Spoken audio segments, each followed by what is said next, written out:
Hello, nerds.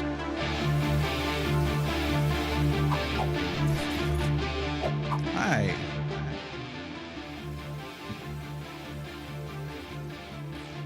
How's it going, everybody? Hope you all are doing well. And apparently, on the Twitch side of things, we have rewards enabled on my channel. Interesting. View details. Huh. Buy one new subscription, get 3 months of Discord Nitro. Interesting. So I'm guessing you have to have your Discord linked to your Twitch account. But if you subscribe on Twitch, if you use your sub on Twitch, then, or not use it, I mean, if you get a subscription on Twitch, then you get 3 months of Discord Nitro. That's awesome, actually. I don't know if you need to be new to Nitro, but that could be a thing.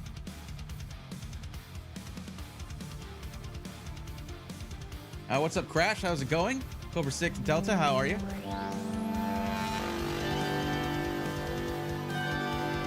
And there's Braxton with a tier 2 sub. Thank you, Braxton. Much appreciated. How the heck are you? You also get 4 free copies of Terraria. Okay. What's up, Exiled Wolf? M. Broga. And over in YouTube land, what's up, King on VR? How's it going? Dave Odell, Steve. How the heck are you? Alice, welcome. Usovert, welcome in. And Robert Fixick, what's up? Yes, indeed, it is right here. And Beltito, how's it going? How are you? It is Thursday evening. We are here tonight to do the thing. Also, and not do the thing because I'm going to be like, hey, you know, you need to wait till this and that, whatever. You know how it is. What's up, Sergeant? Nobody's subscribing with Prime. Thank you for that. Appreciate it. Welcome back to the swarm. Tiger Lily, thank you for that. I appreciate that. I hope you like that lurk, new lurk emote. I do still think I need to skinny those letters up a little bit to make it a little more legible, or make it more legible in some way, but it is a pretty good emote otherwise. YouTube audience, I'll see how many more emote spots I've got and try to move some of those over to YouTube as well. I wasn't actively doing it on YouTube because, well, we got kind of carpet bombed on YouTube last stream by spammers that were actual people, unfortunately, from someone else's community. Hopefully it doesn't happen again. And in order to fight that, in order to combat that, what we did was I shored up our defenses. I changed it to subscriber only mode, and you must be subscribed for 5 minutes in order to start messaging in there. And I put on 10-second slow mode. I know that that's going to affect you guys a little bit. Sorry about that. But it's going to mean no one coming in and just throwing out a bunch of hateful messages right off the bat. They got to wait 5 minutes, and they have to be subscribed. Maxis, what's going on? Ceiling collapsed? Oh my goodness. Are you okay? Like, you have somebody helping you out? I mean, are you okay? Is that from the hurricane? That's definitely a valid reason for not coming to a silly stream. You're good. Don't worry about that.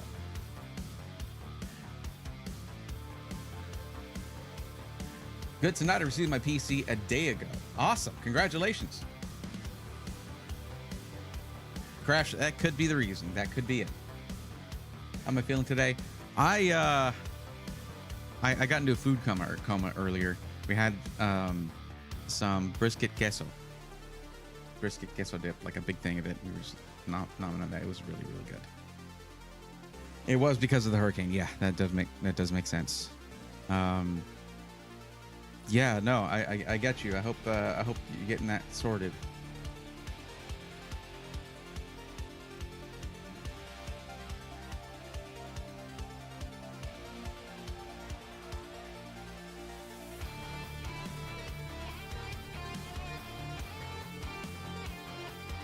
Nothing wrong with good old food coma. Those are the best, indeed.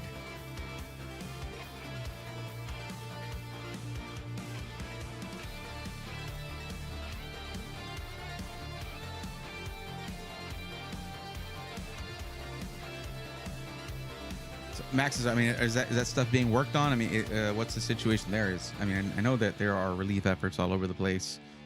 There are local organizations there that are attempting to help with things like that. Please reach out to those if you need that kind of help. They are around for that very reason. We know our community now. Where the F is sailor? No idea. No idea. Fortunately, won't be able to get that. Hey, no, I understand. I totally understand. Buried for 4 hours. Jesus. You made it through. What's a PC in comparison to making it through an ordeal like that? You made it through. That's what's most important. What's up, Mustang? How are you?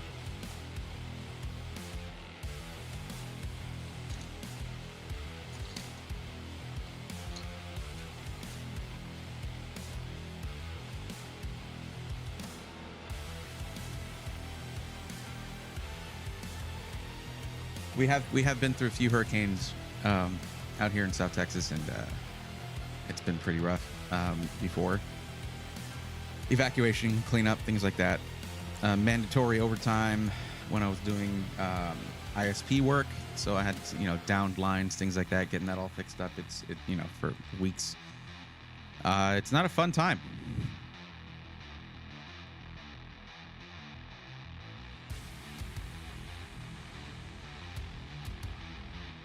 I'm glad you got that help. I'm glad you did. So it's same as before, guys. We're inching closer and closer to the 24th. So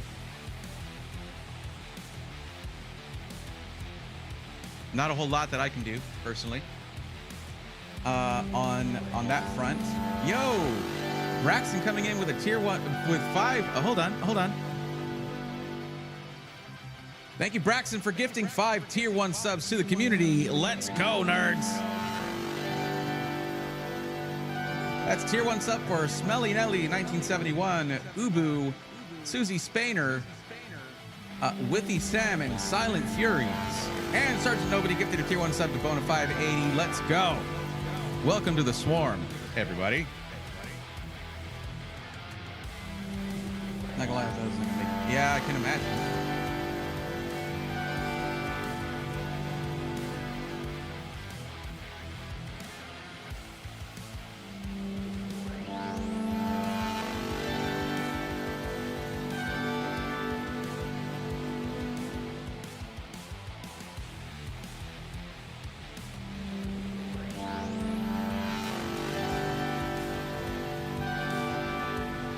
What's up, Silent Furies? And Sergeant Nobody, welcome. Which I did already say hi, I think. But I'm saying it again. Yeah, that is pretty scary stuff, Maxis. I'm glad you made it through that. That sounds harrowing. What's up, Mike? How's it going? Mike992, welcome in. Yeah. What's up, Deathly Nightshade? How are you? Welcome to the stream. Welcome in.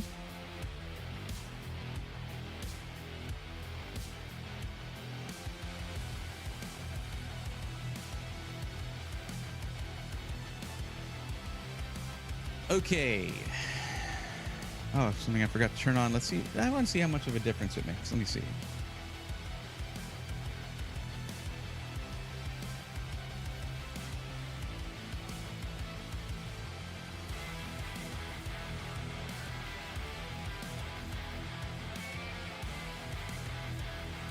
That just gives me a little bit more of an outline. That's fine. I probably need to diffuse that a little bit. Maxis, it's okay. I totally get it. I totally understand. And I know, there are a few other community members who are in that area. I know a few went through a lot. Like it affected, it's a terrible thing. It affected a lot of people. That's one of the downsides to living on the Gulf of Mexico.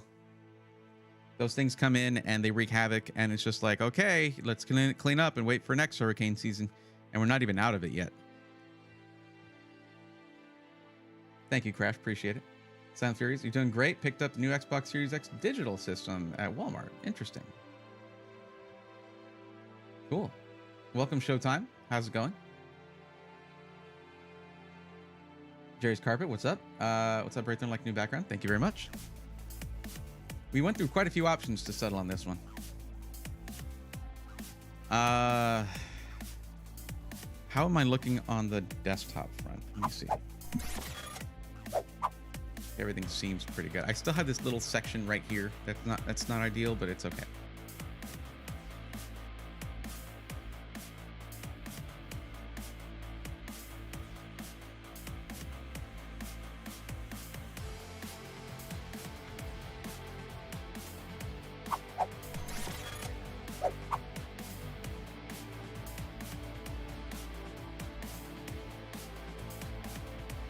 Oh, right. Moved away from Florida. That's right. It did travel up. I mean, it was bad. Sorry. But yeah, the whole East Coast is all kind of a mess right now.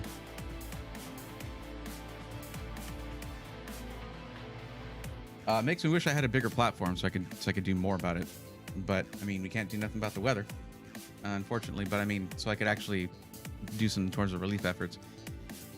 But we do get, you know, if I was in the, you know, the level of your larger streamers out there, I feel like I could make a difference. It sucks to feel like that, to have a platform, but have it still be kind of a baby platform where you don't really have a lot of reach. You don't really have a lot of, what we do get with you guys coming in and supporting is awesome.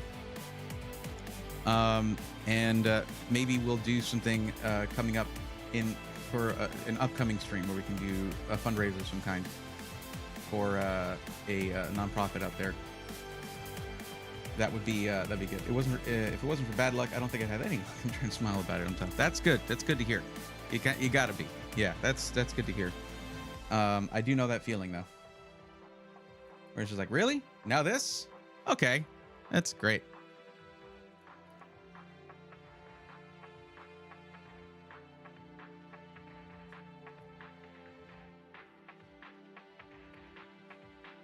Thank you guys for that hype train level 2. I appreciate it very much. It's a nice way to start the stream.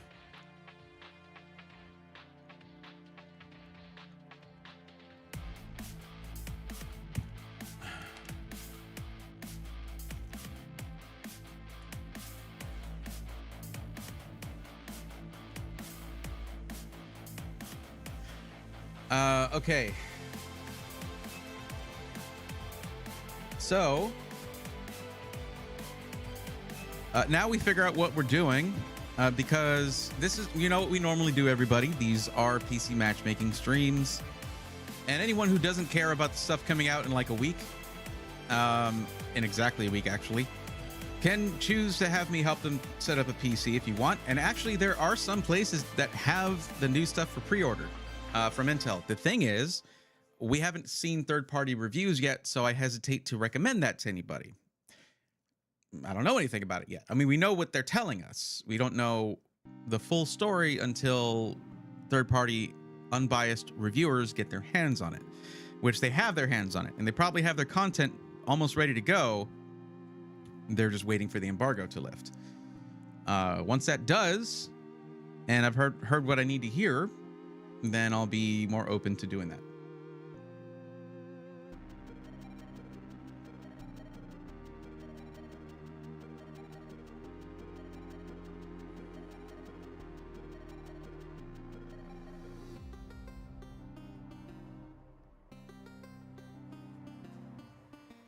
Sorry, I got the gears turning in my old head here. I always hesitate to do anything like over-promising and under-delivering. I hesitate to do it. It doesn't mean I don't do it. I still do it sometimes. I.e., all the times I've told you guys pre-built rebuild is launching this now or whenever. I commissioned some 3D visuals for that are a couple weeks overdue. And I'm just gonna have to probably omit them because I don't know Blender myself and I can't do that. Blender animation. So if you want an example of kind of what I'm talking about, you can take a look at the review for the New Haven case. Was it HV420? Is that what it was called? From Gamers Nexus. That was an interesting and exciting case. Don't know if you guys saw that.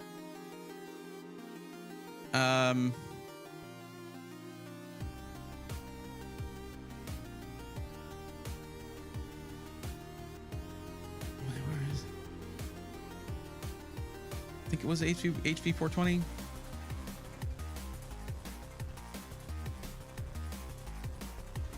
Yeah, that's it. HS 420. But there are 3D graphics in there that are like demonstrative. They demonstrate the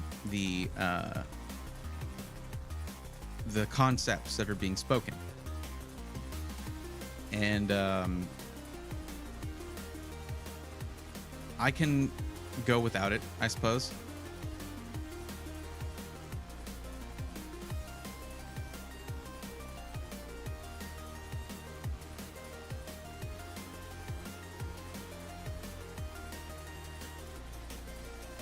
And if they do come through with them, they can be saved for a later episode.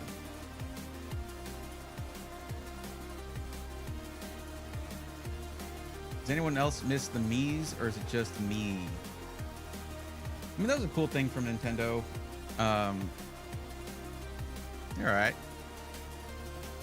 You could do pretty funny stuff with them. I'm trying to remember where there were certain games where you could use the Mii's, and it was pretty great. I used to use it in Mario Kart 8. That was kind of fun.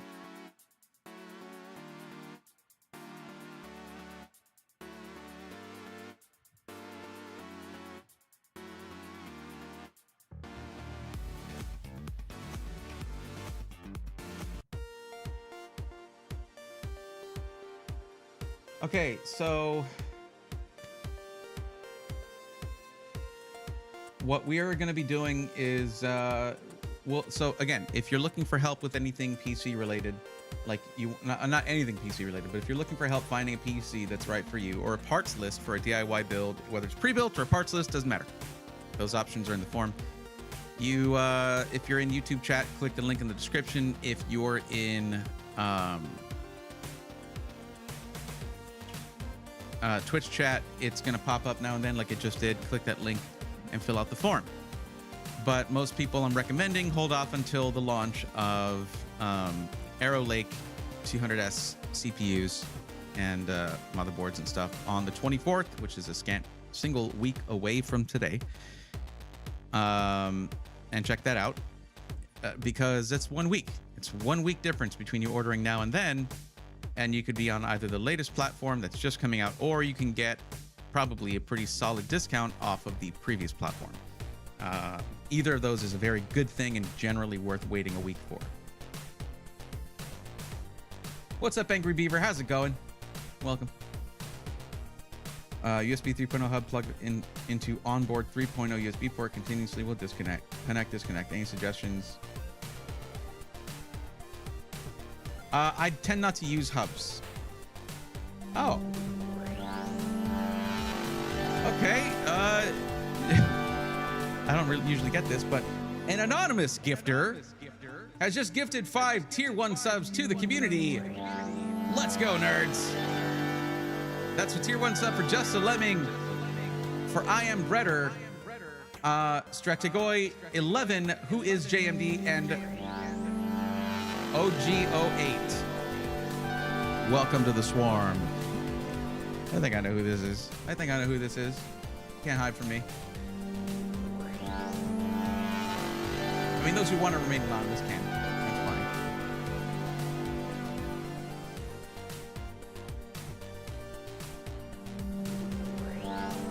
fine. Or not. I guess I don't, actually.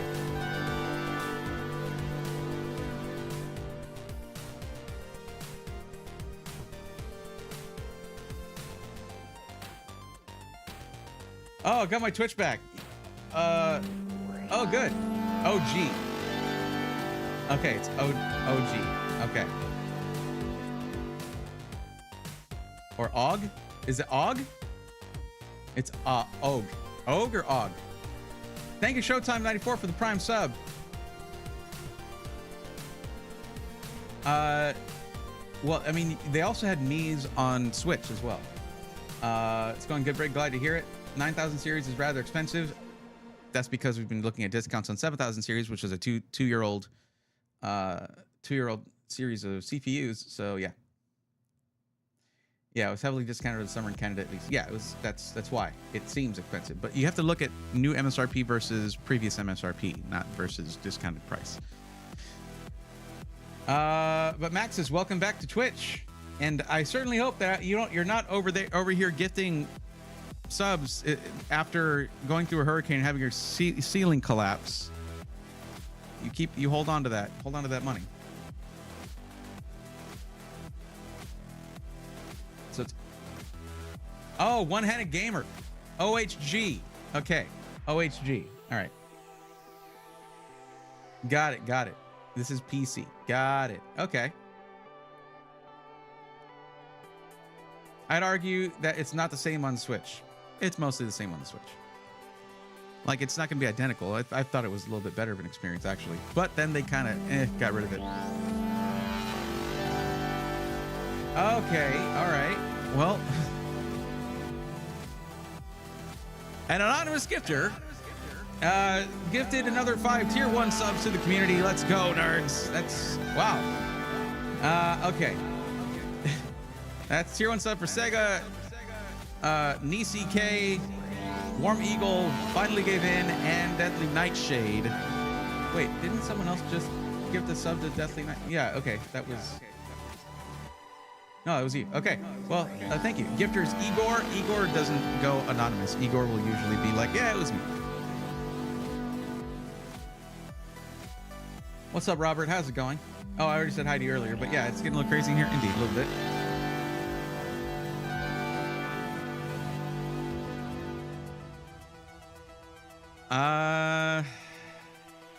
I just mean from playing games with me standpoint. Yeah, true. Very true. Yeah, I mean, they if you played the Switch Sports thing, I think you had them in there, but I don't know. I never played that one.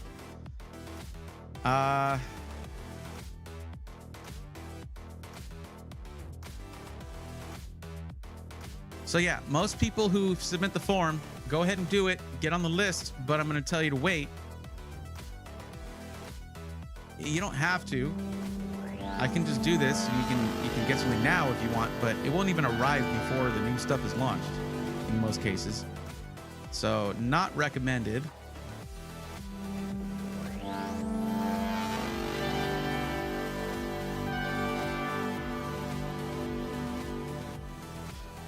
I don't know what's going on here, but Broga6874 has just gifted 5 tier 1 subs to the community. Let's go, nerds. That is a tier 1 sub for Trent Darko, Peaceful Paradise, Commander Griffin, Egwin 8, and the only Ascenjoyer. I'm gonna say it that way. That's how you say it. Welcome to the Swarm. Wow. Okay. How is there not a the fact there's no hype train going on is crazy to me. I guess there's like a probably cooldown on that, but wow, we be at like level 5 right now. That's crazy. What's up, Dodger Dog? How's it going? Maxis, you gotta stop. You just told us about a rough situation you're going through financially. You don't need to be gifting subs right now, please. Seriously though. Thank you for the tier one subs, 5 gifted subs to the community. That's Sci-Fi Fan 9, Dirt Shooter 64, Asian Boy Wonder, Macite, London Boy. Welcome to the Swarm. If I can cut you off, I will. Like I'm serious about that. You need to hold on to that for your fam and all that. That's my spare change. I'm done. Okay, cool. Thank you. Thank you. It's very generous of you, but you know, had that put away for you. Okay, that's fair. There you go, Dirt Shooter.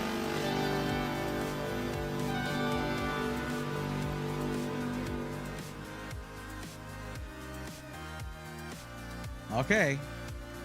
I'm gonna hold you to that. Trent Darko, what's up? Welcome. Wish I knew about this channel before I bought my pre-built. We do hear that sometimes. And I'm of the opinion that if you're going to be spending a few $100 or a few $1,000s on a PC, you know, research is good, but it doesn't mean that YouTube is going to serve up my content to you. and or Twitch. But yeah, I always feel bad whenever it's like, instead of me being able to give advice, I'm instead critiquing what you bought, which is never as helpful, unfortunately.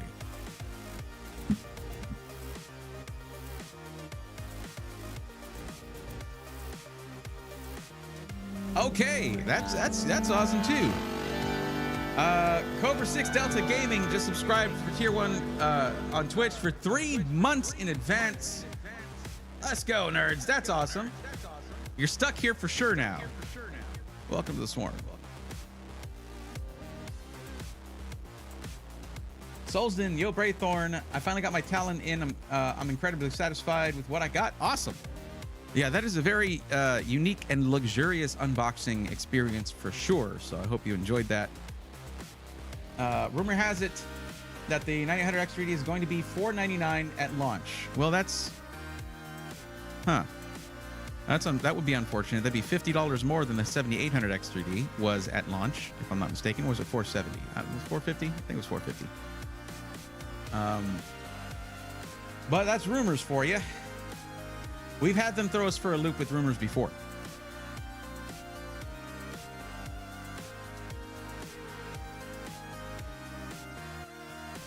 So for those of you who do, who makes the Talon, that is Falcon Northwest.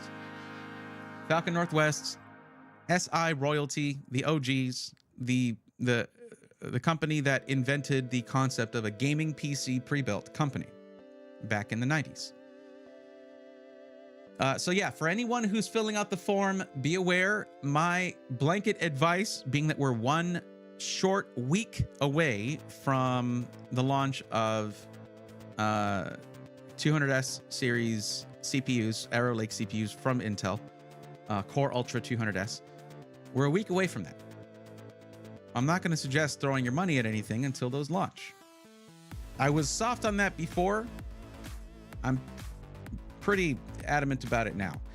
And I'm not doing my job if I'm not very much in your face about that.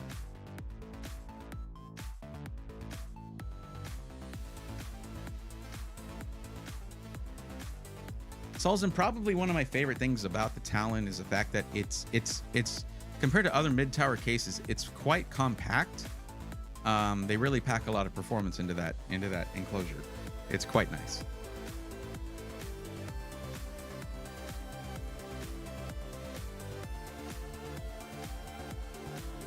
Technically, Broga, the Eagle Talon, not Chrysler, it is Eagle Talon, was a Diamond Star Motors car, along with the Plymouth Laser and the Mitsubishi Eclipse.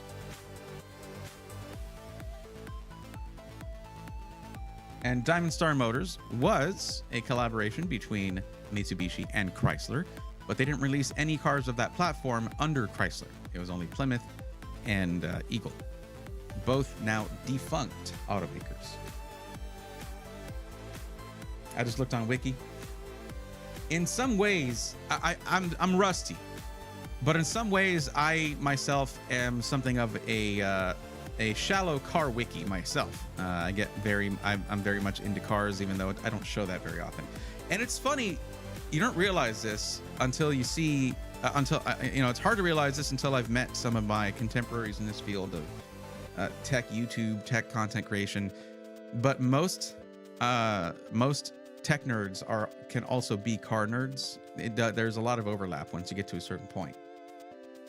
Along with the Skytech Eclipse. That's right, Crash. That's the car.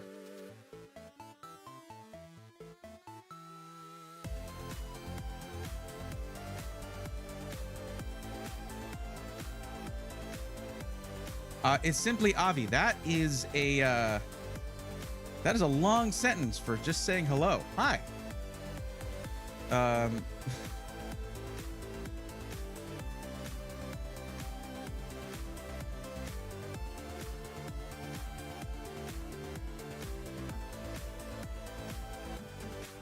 Hi. Now you can demand information from me. Or opinions, I should say. If you're looking at anything for content creation, don't get any Intel F SKU. You want a non-F SKU because then you get the iGPU baked into the CPU that has an integrated GPU. And when you're doing something like, you know, if you're doing Adobe Premiere Pro, you get QuickSync, which is a really nice feature to have as it helps with video editing and exporting, stuff like that. Rendering. Helps with rendering. You might be able to talk to Alexander PCs and ask them for a non-F 13400. I did recommend one person do that. And you'll have the same, actually, you'll have more cores than a 12600K.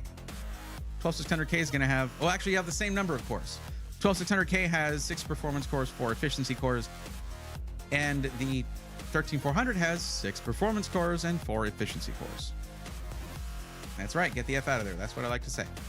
Missed my 94 Eclipse car. Had it set up for car shows, so someone pulled out in front of me and told, ooh, yeah, yikes. That's rough. Yeah, I've shown it a few times on stream, but my favorite car was my 10th anniversary edition RX-7 FC. Rotary turbo, all that, all white outside, all black interior. It was great. 98 Jeep Comanche. That's a classic too. What's up, Observer Thoughts? Welcome. Thanks, I appreciate it. But it's simply, Avi, usually what I'll do is have you fill out the form that is linked in, not linked in the description, you're in Twitch. It just posted after you said hi and after Max has talked about their Eclipse. That's Stream Elements telling you, hey, here's how you get help. Official help from me is by filling out that form and giving me some information. And when you do that, I can then help you out because I'll have information more about you. Though you did provide quite a bit by saying you wanted to do content creation, streaming and stuff. That's the other thing, is that when you're going to be doing streaming, it's usually better to do something that's at least a little bit custom so you can choose your motherboard because you want to have a good amount of connectivity on the back of the board. That's something I was going to mention back when... Who was talking about this? Before a bunch of subs were gifted.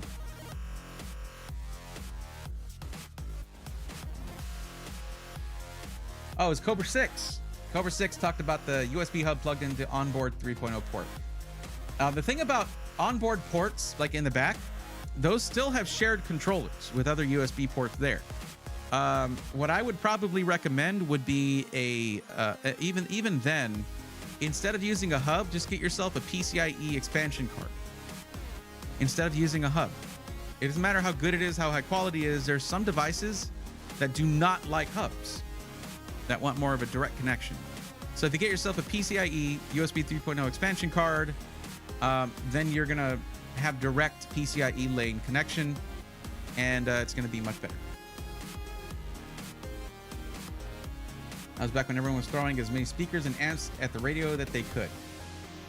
Now the main problem area is up here. All of this going on up here is what's causing me the most physical discomfort. Oh, I'm sorry about that, but thank you for caressing me, Mark. I appreciate it. What's up, Gary? How's it going?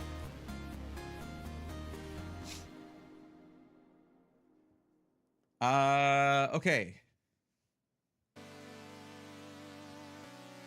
Breathorn, a rice. I like all kinds of cars. I like imports. I like classic cars, domestics, things like that.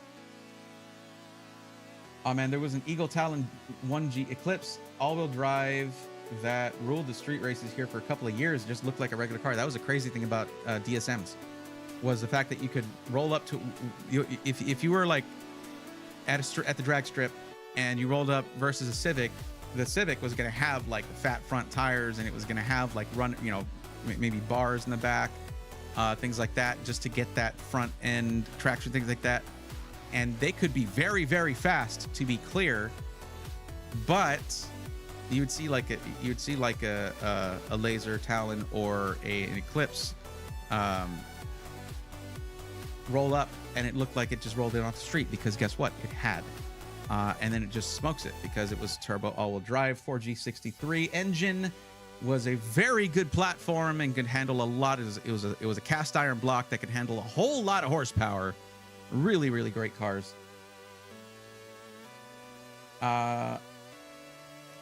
What's up, Green Sammy? How's it going? By the way, GST was turbo. GSX is turbo all-wheel drive. Yep, and people would do that conversion too. If they had a GST, they'd convert it to GSX. by throwing in that rear diff and all that. Well, it's conversion. They would do an all-wheel drive conversion. Neil Gardner, what's up? How's it going? Guy bought a case in AIO from had an FD RX-7 in the driveway. Haven't seen one in person more than 10 years. Forgot how small they are. They're deceptively small because of that long hood. Absolutely. But they're also one of the most beautiful cars ever designed. Absolutely gorgeous. Thanks for the intro to Alexander PC. They're building me a Centurion. You saved me $50 too. 7676. Congratulations on that. You're going to love that thing. There's Sailor. How's it going, buddy? Welcome. What made a lot of Japanese cars so fast was their lack of reinforcement for protection, which made it light but dangerous if wrecked. I think there was a lot of cars in the 80s, actually.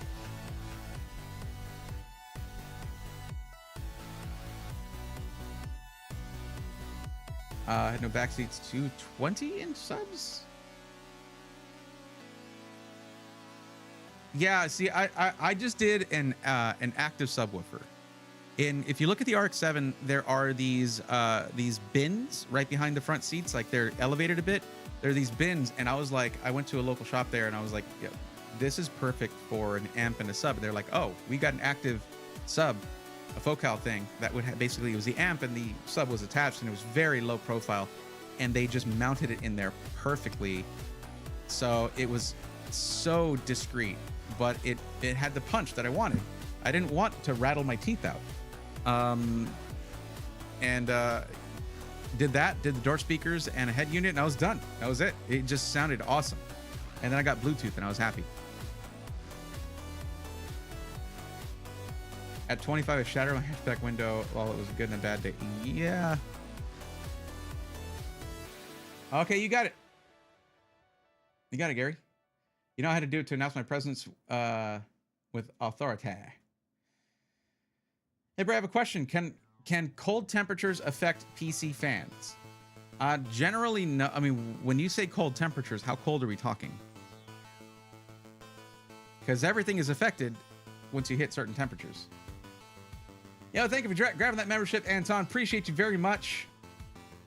13 likes with 22 in chat. Like the stream. You know, I'm Braythorn, and I endorse this message. Mine was just for shows. No, I get that. I get that. And if you wanted to compete on the audio side of things, you had to. Mine was a daily driver, which is why I ended up selling it, because I keep biting my cheek now. That's why I ended up selling it, because I didn't want to keep putting miles on a 10th anniversary edition classic like that.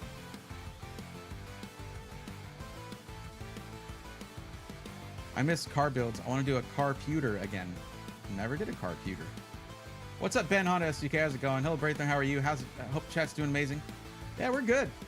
Like 45 degrees, says Sailor. No, that's not gonna affect anything. That's gonna be fine. In fact, it'll run really well. What SSD would y'all suggest buying? I like Kingston, and I like Inland Performance Plus. The Inland Performance Plus is my sweet spot from that brand, which you can get them on Amazon, even though they're the Micro Center brand. You can get them on Amazon.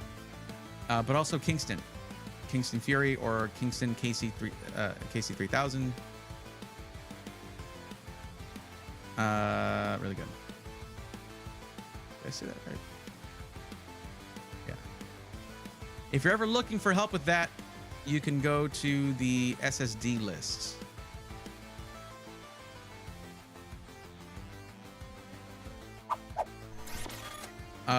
Which this is linked on the on Zach's Tech Turf under the Build Help tab here, and here I'll just click on this so you can see everything that's here. There's just a lot of really good stuff. But then you can look at this, and this will just have a lot of different things for you there.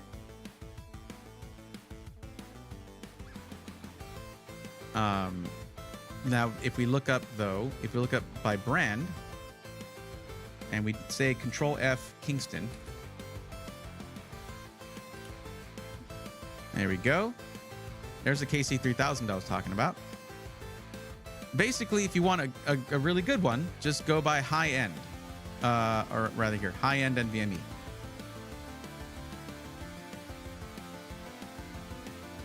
And there's a Fury Renegade right there. That's their top end one right now. These are not going to be PCIe Gen 5, and most people don't require such speeds. Those are also more expensive. But yeah, 7,300 megabyte per second sequential read, 7,000 megabyte per second sequential write speeds. And then you have the KC3000, which is 7,000 and 7,000 across the board for max speeds. It's really good. They're both really good. Can't go wrong with Kingston. I've always used that SSD. It's very good. Very good. Adrian, hi. That's not quite how it works anymore. I need to change that initial message when you first join the chat. I know that's very outdated. But right before you said that was the actual thing you need to do if you want to get help. That was to fill out that form that's linked in that chat right there. Want help getting the right PC for your budget and needs? Fill out this form, and then you click that link and then you fill it out.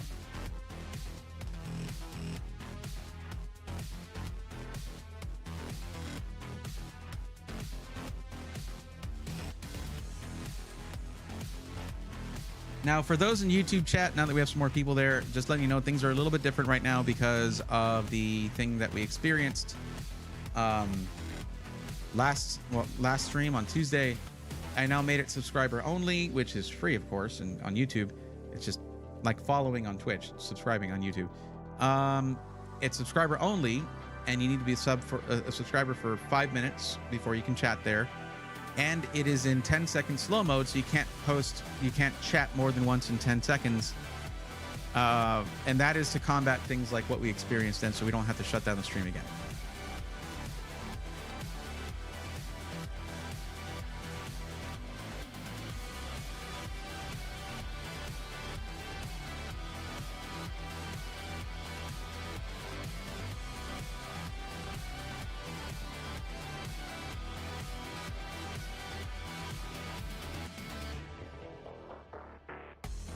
So for anybody filling out the form, though, what I'm telling you is to wait because we're 1 week away from the launch of new hardware, and you generally don't want to be buying anything 1 week before the newest stuff comes out. That's just a general rule.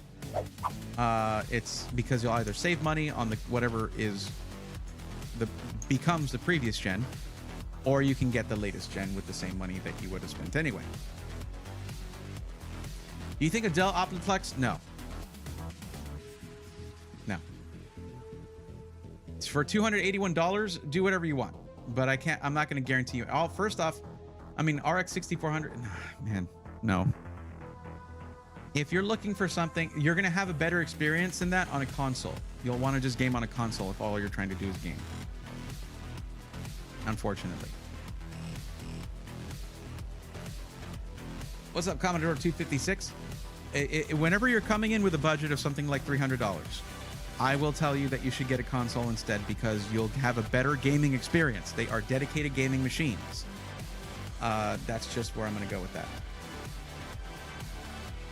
What's up, Soldier Boy? How's it going? Was it a mass bot attack? Well, according to them, it was from a content creator who tends to be known as a troll.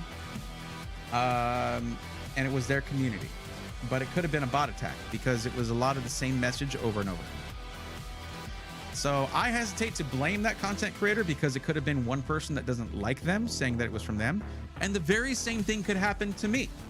The same thing could happen to me where someone goes with a bunch of bots and they're the one regular chatter and they're saying like, hey, Braythorn sent us, they think you suck, blah, blah, blah. And then a bunch of racist slurs and things like that, like stuff like that coming out. All that stuff, that can happen to anybody and it can be blamed on anybody. I don't even know what to do. I just banned all those people, all those names. Why do people like PC gaming now? Everything I like about PC is like, it's not 2007 anymore. PC doesn't have that anymore. I'm not sure, Commodore, what you mean. PC gaming is the fastest growing because there are just more games to play on PC. And in 2007, you didn't have PlayStation games being ported over to PC. Now you do. You didn't have Xbox basically being all the same stuff available on PC. Now you do. So PC is more powerful than ever for gaming.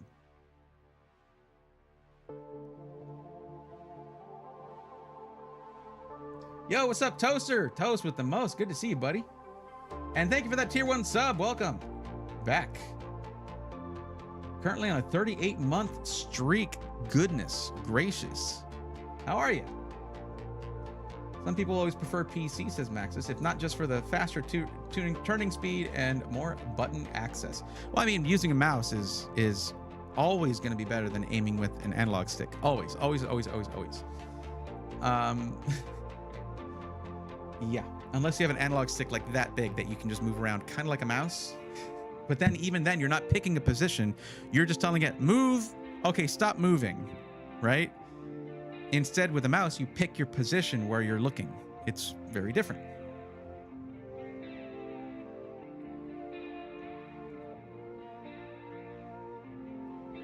Console's got that month subscription fees, though. Well, Soldier Boy, so does World of Warcraft. So does like so many different, I mean, monthly subscriptions are no big deal. Because something with like PlayStation, they let you do a lot with that PlayStation Network thing. I just don't know how much it costs. I have no idea. Got into PC gaming because of Steam Deck. That's a great way to look at it because, I mean, really, it's Steam. Steam does a lot for PC gaming, but there's also other software, other game launchers and things like that. I really just don't like to mess with them too much.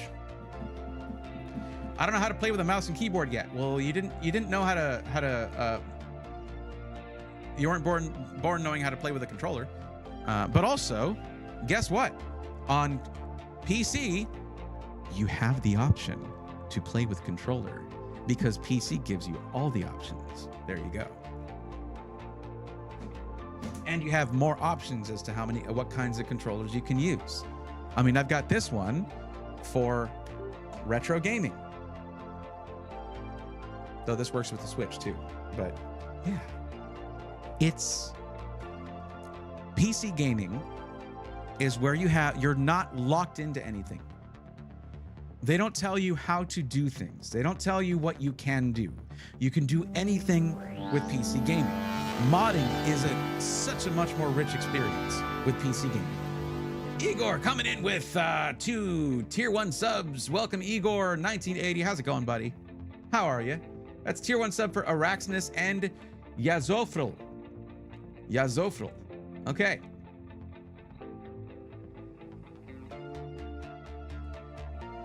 Like, I was under the impression when I joined PC, PS3 is getting Blu-ray, so future PC games will be on Blu-ray, and people hate how Half-Life requires online activation. People will just boycott, okay, good. Boycott activation of this, and I like how brand new big titles let me run my own server and games have ambitious mods. When people think of moddable games that's more ambitious than quality of life tweaks, they think of Fallout 4, and that was made 9 years ago.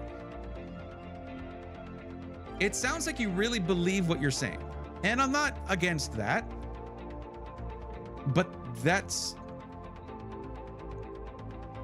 there's tons of moddable games, and it's not just that. How old is Skyrim? And there's still a vibrant community that plays that game. Are you saying that that's a bad thing? I don't think it is. I think that's a great thing.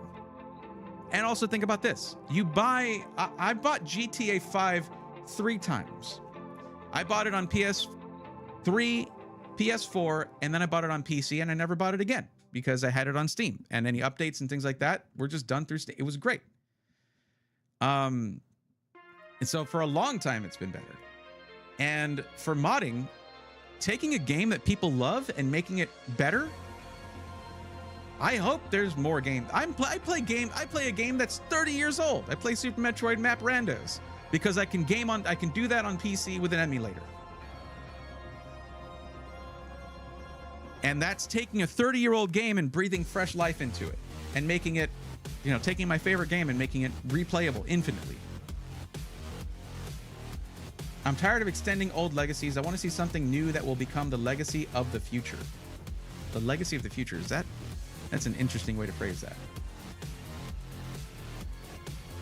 Well, I mean, look, I'm getting mixed messages here because your name is Commodore 256. So telling me you're tired of old stuff is a little weird to hear coming from that username, okay? We had new games that were moddable 20 years ago. But I'm tired that only old games are modable. Okay. That's not the case. Every new Steam game is moddable. You just need to go to Nexus mods, and you'll see. Is it thousands of games? Yes. It's just keep looking through there. You're gonna see games that just came out. Street Fighter 6 has mods that came out last year. You know, Stardew Valley's been around for a while, but that's one that I modded the most probably. But we'll go to Nexus mods real quick. You're tired of things that are untrue. You're tired of something that is not the case. And I'm here to let you know that you don't have to be tired of that because it's not the case. Like, it's not. What's the newest game that's AAA that has like questline mods and landmass mods? Baldur's Gate 3. Before Baldur's Gate instituted their own mods, Nexus mods, and you could mod it to your heart's content. Cyberpunk 2077 doesn't have landmass mods because it's such a huge area, but it has quest mods and things like that. I mean, the modding community for Cyberpunk is insane. Let's see. Starfield has tons of mods and it needs it. Elden Ring, tons of mods. Let's see. I'm just scrolling down the list of games. So you can do this yourself. And at any point, you could have checked for yourself to see that your deeply held belief was untrue. But I'll do it for you if you want. Valheim, lots of mods. Let's see. Star Wars Battlefront, not that new. Let's see. Continuing on. There, Sekiro, Shadows Die Twice. Let's see.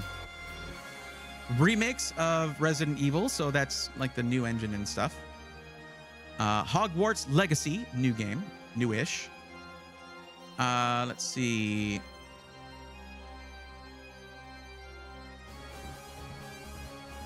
But what's the ambition of the mods? We got like total conversions. It could be thousands of... Hold up. Okay, listen. I'm not going to go through each game and tell you because each game, each community has different ambitions for the game.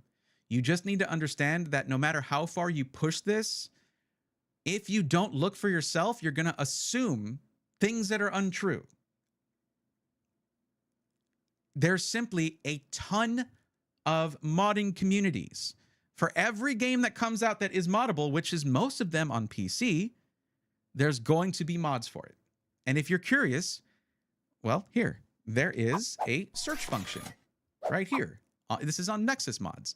There's a search function, and you can go in and search for it. There's your Elden Ring. There's your Starfield. There's Valheim. There's Baldur's Gate 3 near the top of the list. There's Cyberpunk.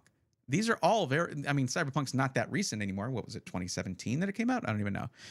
2019? Man, I don't remember. I'm not good with that kind of stuff. But yeah. And No Man's Sky, Sekiro Shadows Die Twice, load 3,127 more, it says. Sure, it's loading, because that's a lot of games.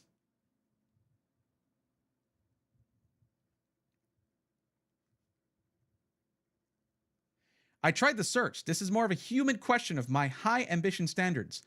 So you tried looking for yourself, but you didn't make the time for it. And you want me to answer you so we can argue about it. I'm just going to tell you that you're wrong and the resources are there to find out. It's okay that you felt that strongly about that, but you need to back that up by actually looking for yourself rather than walking around with angry. I'm angry. I'm angry at gaming. No, gaming is great. Gaming is fine. Gaming is thriving.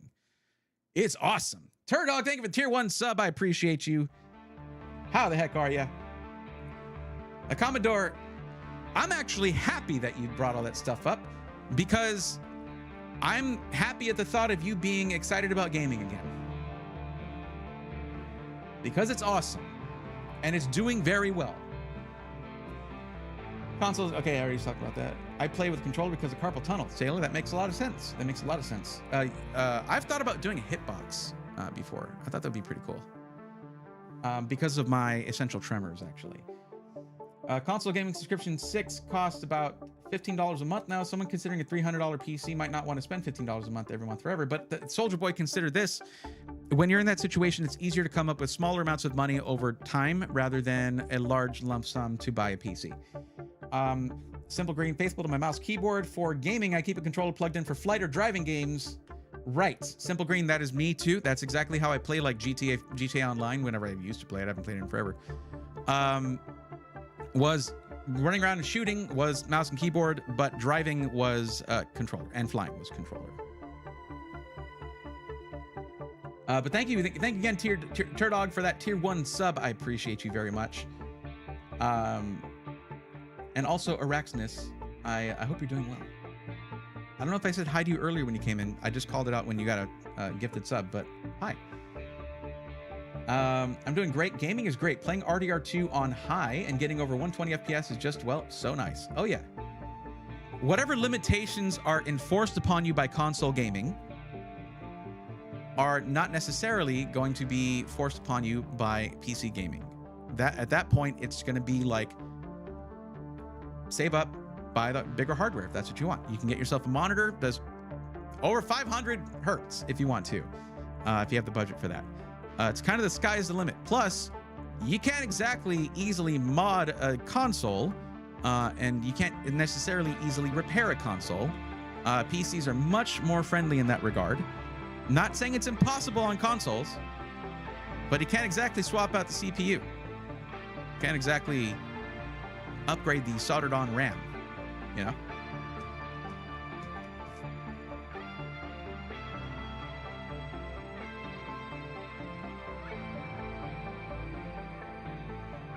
That's what warranty is for. You know what pre-built PCs have? Warranties.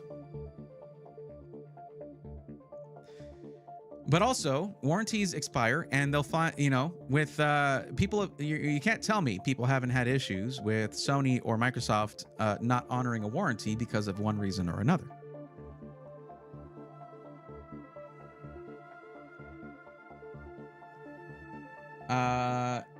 Doing payments for my PC much easier. That is also an option. Glad to hear it, Araxis. Sipping on a rum-flavored hot cocoa just without the liquor. So hot cocoa, that sounds pleasant. I really miss playing Ace Combat with a flight stick. That was peak gaming for me. That does sound nice. I've thought about sim rigs for quite a while. Yeah. A controller just doesn't do it. No, see, I still like controllers for flight and driving. I like to have the analog aspect to that for accelerator and turning and all that. But yeah, running around and shooting stuff, it's keyboard and mouse for me, and that's a lot of people. Is it reasonable to hope for 240 FPS on the next gen of PlayStation? No idea. I doubt they're gonna. I mean, they're doing what, 120 with the Pro? What are they doing with the Pro? Microsoft did a good job during the Red Ring of Death disaster. Not if you bought it used. They told you were SOL. Well, yeah. With PCs though, you can be the warranty, and that's the nice thing. You are the warranty if your warranty runs out. But there are SIs out there who do lifetime parts and labor warranties. Lifetime parts and labor warranties. I challenge you to beat that. And they have time and time again shown that they mean to honor that within our community. All right, there you go. Beltito says Alexander PC got life warranty. They do.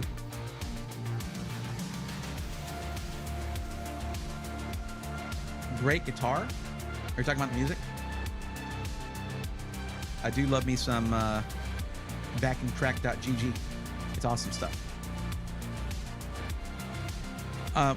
Essentially, what I'm getting at, PC gaming used to be just for the enthusiasts, just for those who are really into it. It's for everybody. There are benefits no matter how deeply you get into it. Even on a surface level, PC gaming is going to be better.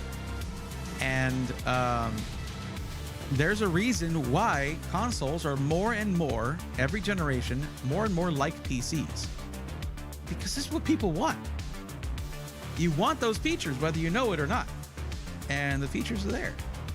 And besides which, when you get down to it, most people need a computer at some point for one reason or another.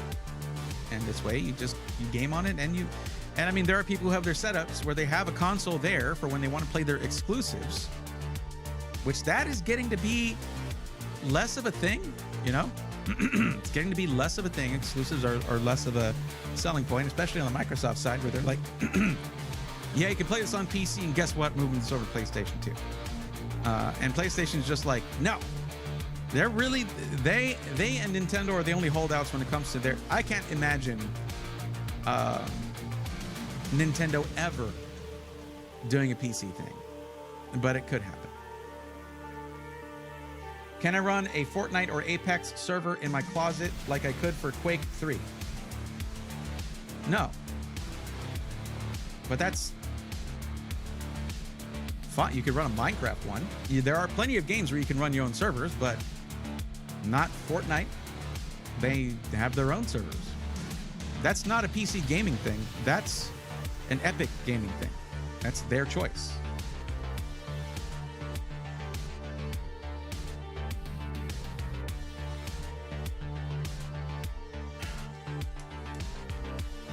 WASD keys are the left stick by default. Yeah. Flat out mouse keyboard sucks. It does. No Man's Sky had to keep the fight stick plugged in for that one when not dorking around on a planet.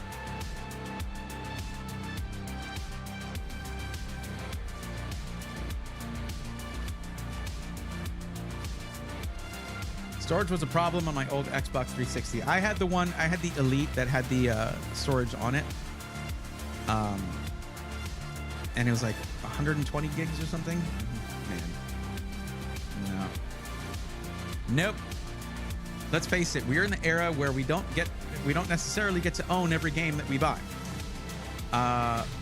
So you want to be able to download as much as you can.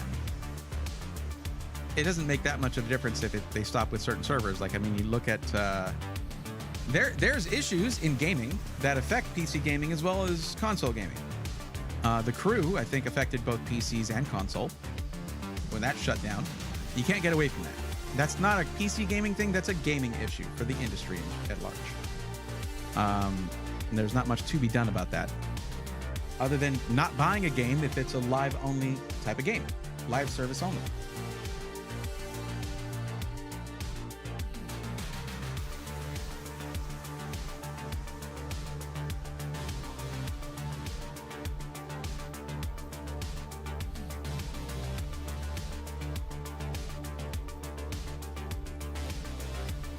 Most game companies choose that. Only new lo-fi games let you do that. Yeah, Commodore, but that's going to be across the industry. And it's not a PC gaming issue. It's a gaming issue. It's a gaming industry issue.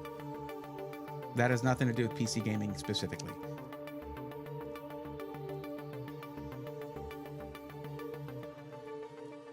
Turdog always been more of a PC gamer than console gaming. Not that I don't like consoles. It's just not my thing.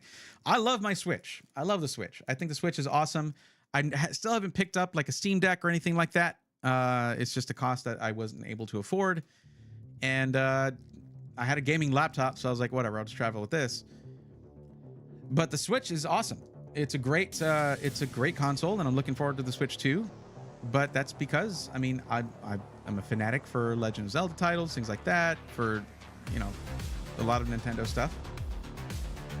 What are you going to do? But other stuff that I can emulate. No problem. Shh. Don't tell anyone. Physical media. I could run a server on my PC for Arc and then join it on my console. Nice, Max. I'm pretty sure you can have your own Terraria server. Yeah. Well, that you just host the game. It's not necessarily a server. I believe you just host the game and other people join it, and that is awesome. Commodore, I would like to show you what Steam Remote Play is like. It's amazing. It's amazing. What I did on the marathon stream I did for my birthday last month, I wanted to play a game with my buddy Cuddles, and he didn't have that game, but I had it on Steam. What did I do? I just went into my friends list and I had the game running and I invited them to the game, and they were able to play like they were sitting right next to me without owning the game. And he's in Canada. It's a brave new world. He doesn't need to own the game. He was able to play it because I owned it and we were friends, or we are friends. I don't know why I said we were friends. There's stuff out there. There are features out there that if you knew about them, you'd be like, oh my God, we're living in the future right now. Holy crap. I think Xbox does that too. Sure. OHG, I think I know how that's going to go. I don't have a mod in here right now, so I'm going to have to do this myself, but sure, let me do that for you.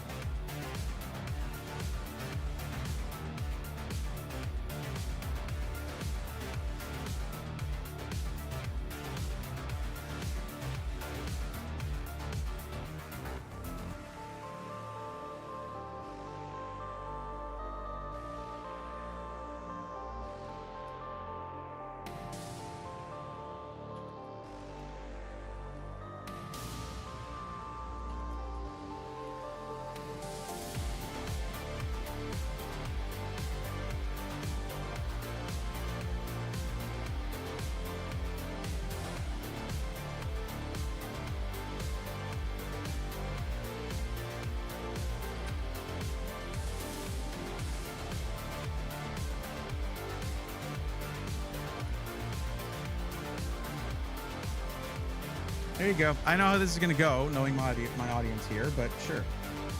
3 minutes. There you go. New poll. There it is.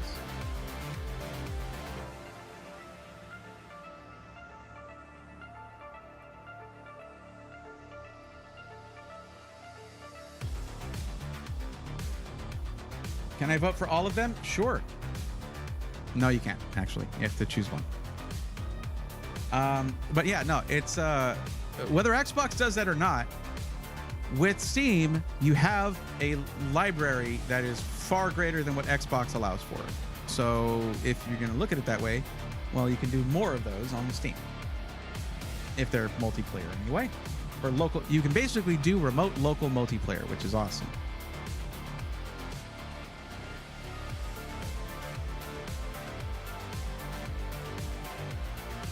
Oh my goodness, Maxes. Okay, yeah.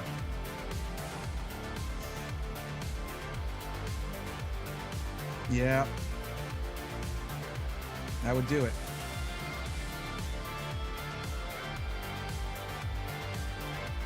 Modding Red Ring Xbox 360s was a jam back in the day. I was selling a couple a week. PC equals gameplay, do your taxes and do a Zoom meeting, boom. And do 3D design and Photoshop and video editing and everything. My son prefers PC over PS5. Nice. At least I can play Civ 5 in offline mode. Is that not a thing for console? It is crazy how consoles have taken so long to get any kind of high refresh rate. It's nuts. That's one of my big pet peeves about the Switch. You do have some games at 60 FPS, like Metroid Dread in 60 FPS was really nice.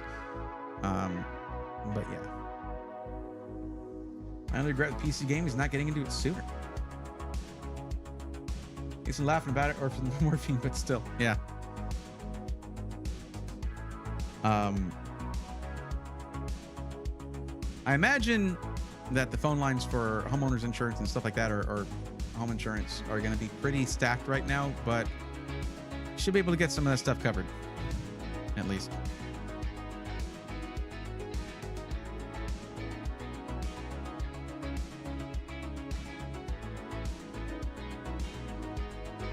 Curious. Let's see. Yep, PC is at 56%. I'm surprised. A lot of people said Xbox.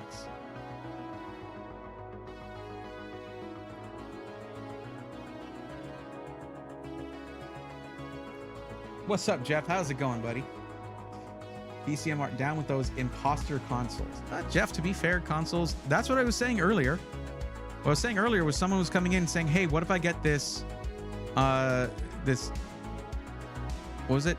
It was a Dell with like an RX 6400. I was like, just get a console. If it's $300, just get yourself a console. dedicated gaming machine. If all you're doing is gaming, just get a console if it's $300. I mean, you're not going to do much better than that.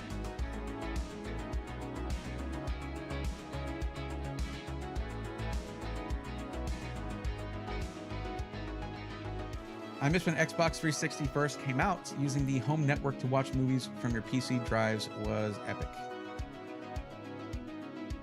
Yeah, I mean there's some cool connectivity there, and there's things like, you know, NVIDIA Shields and things like that that are pretty cool. They need to redo the hardware on it and all that, but yeah, cool stuff. Most of the games on Steam are low spec friendly, like a laptop for 2016, 8 years old, could run a huge backlog, which can both be seen as a good thing and a bad thing. If you want to start out with PC, you don't need much to start with retro PC, but if you have PS5 and our Xbox Series X, you only need a $400 laptop. Google Stadia all the way. Yeah,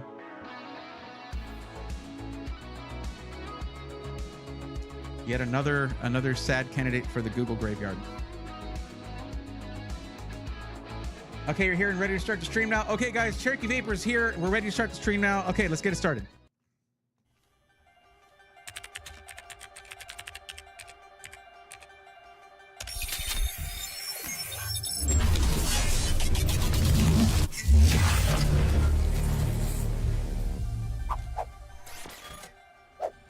Okay, we're back. Welcome to the stream, everybody.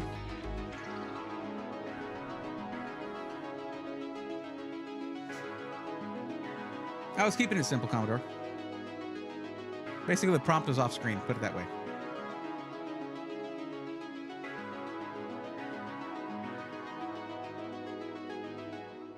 What's up, Arutu? How's it going?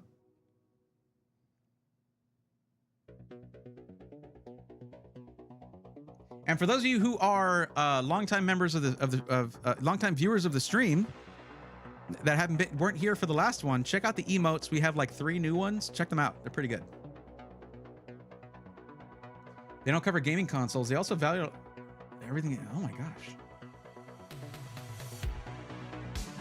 That's not a lot, Maxis.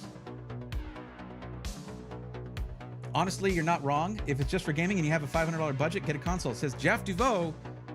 And Jeff, in case you didn't, this is, by the way, Commodore and everyone else in Twitch chat that doesn't know this, I'm responding to stuff you can't see because we also have the YouTube stream, but I don't feed that into the Twitch stream like some other streamers do because I can't really afford to break TOS because I don't really think I would ever get partner again, at least not for a couple years. So I'm careful about that. But Jeff, pretty high up there at Skytech Gaming, you might say. It'd be sweet if Atari came out with a handful that played all the classic, a handheld that played all the classic 80s games. I think they just came out with a new Atari console, like a refresh, or was it a refreshed Commodore actually? So we'll cover some stuff, but that's why I can't. Hey, I get it. I understand. What's up, Triple B? How's it going?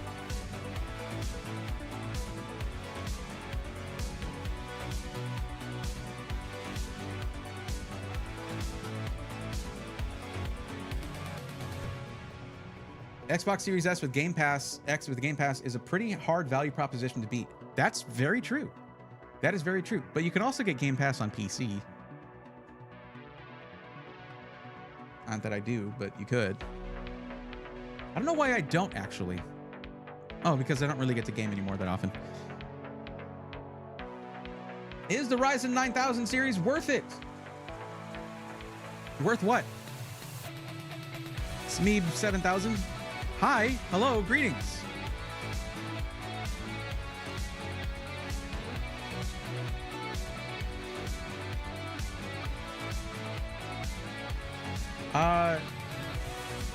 That's a pretty vague question, so you got a pretty vague answer.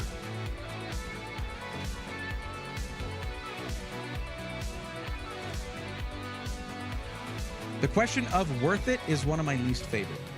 Because worth is value. Value is subjective, and it's different for everybody, which is what subjective means. I have to get stuff to the new place and had to do the whole last month stuff, but we're doing okay. Just can't budget gaming stuff in at the moment. I do understand that, yeah. I feel you.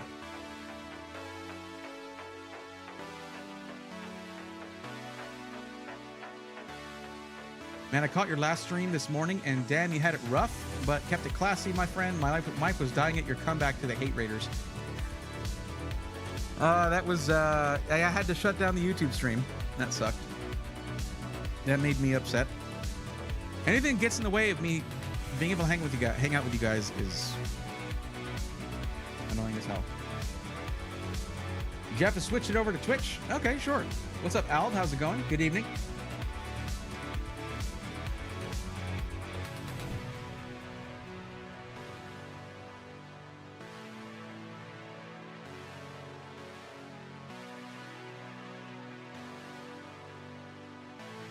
But yeah, Smeeb 7000. What I was saying was, I don't know what you're using your PC for. I don't know what you're comparing Ryzen 9000 series to. I don't know what your use case is going to be. That's what I meant earlier. If you're just gaming, if you're going to be doing video editing, content creation, streaming, anything like that. Don't know what your budget is. Don't know which 9000 series you're talking about, because there's 4 of them and it's a huge range in price in that product stack. So when you're wanting to get help, you need to be specific.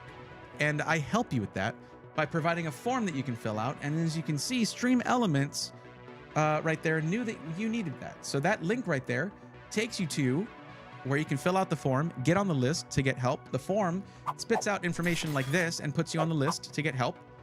There are people waiting, but as you can see, most people have decided to wait for the new hardware launch, which is 1 week away, 7 days. Personally, Jeff, I haven't actually had the chance to talk to you about this yet since the announcements were made. I'm personally very excited about the new Intel platform. I'm very excited about it. And you can tell me all day long, but Bray, it doesn't perform quite as well, or it's at parity with 14th gen.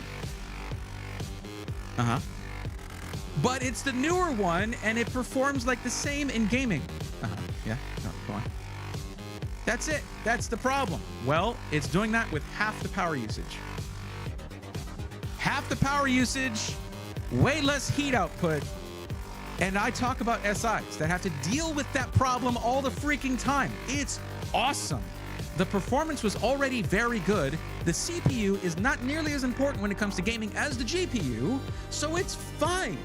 Where are the benefits? Where's the growth? It's going to be in multi-threaded processes and productivity tasks and video editing and content creation and all of that awesome stuff at way less power usage. IPC uplift, to me, more important than frequency. Fight me. Oh, I knew you would be. I knew you would be, because you have to worry about all that SI stuff, about keeping these things cool, keeping them under control. We've had many, many conversations about that. And it's so important for stability, longevity. And finally, Intel is like, after years and years of us being like, Intel, stop with the power usage, stop with the calm down with that stuff. Make them stable. Get performance the right way. And they're finally doing it. Finally. And apparently with the newer E-cores, it was something that Gerbauer was saying, that the new E-cores might be nearly equivalent to 12th gen P-cores. What? Okay.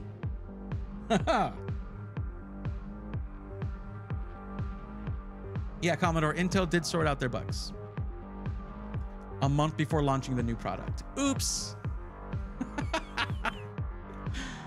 Oh, man. And guess who's gets left holding the bag with tons of 13th and 14th gen stock? SIs do. And retailers, probably. We had that talk last week. I like to reiterate stuff. It's like get a car with the same horsepower but gets better miles per gallon. Who will be mad at that? There you go.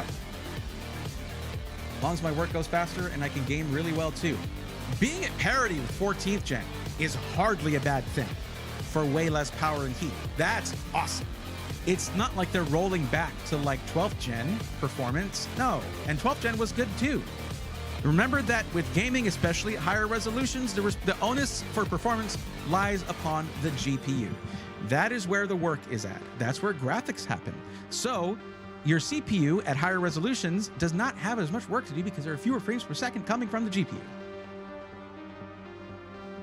So if you're doing 1440p, 1080p, 1440p or 4K rather, 1080p is relying upon the CPU. It's more CPU bottleneck, CPU bound, I should say. 1440p or 4K, you're good. It's not really going to affect you that much. I will say, just for fun, is it too much to ask for lower power but a faster CPU too? Well, they gotta reset. Yeah, it's like you're saying. Most likely Ultra 300S. Yeah, they're resetting. This is like what Ryzen's was doing with 9000 series. They're making a foundation. Does that mean it's bad? No. Actually, Ryzen 9000 CPUs already got better within a matter of weeks after launch, which is just telling me they should have waited a few weeks for launch. But whatever. They're laying that foundation for a new approach from Intel where efficiency matters, because it does. It means less power usage means less heat. I actually get toasty in this room because I'm running a 14900K, and it's nuts when it comes to how much heat that thing puts out. And then when you look at that, plus the fact that heat eventually can kill the longevity of your part, it's going to last longer too. I love it. And plus, getting rid of hyperthreading might have sounded like a bad thing. At first, I was hesitant about it, but that means better power usage plus lower latency. It's not a bad thing. They still are going to be like 20-core CPU, 24-core CPU. They still have a lot of cores. That means, by extension, a lot of threads, even if none of them are going to be hyper. I'd like a super fast CPU for legacy applications that needs more single-threaded performance. Old engines weren't designed to be pushed high. I know I ranted about old games. I like old things, but I also want new things to look forward to. Maybe that's a me problem and my perspective. Commodore, just because something is a you problem, that doesn't mean it's not a legit problem. If that's what you want, that's what you want, and that's valid. What you're looking at is IPC, right? So what's going on with the 200S Core Ultra series is that they're going for a lower, like, upper limit of frequency. They're not going for 6 gigahertz anymore.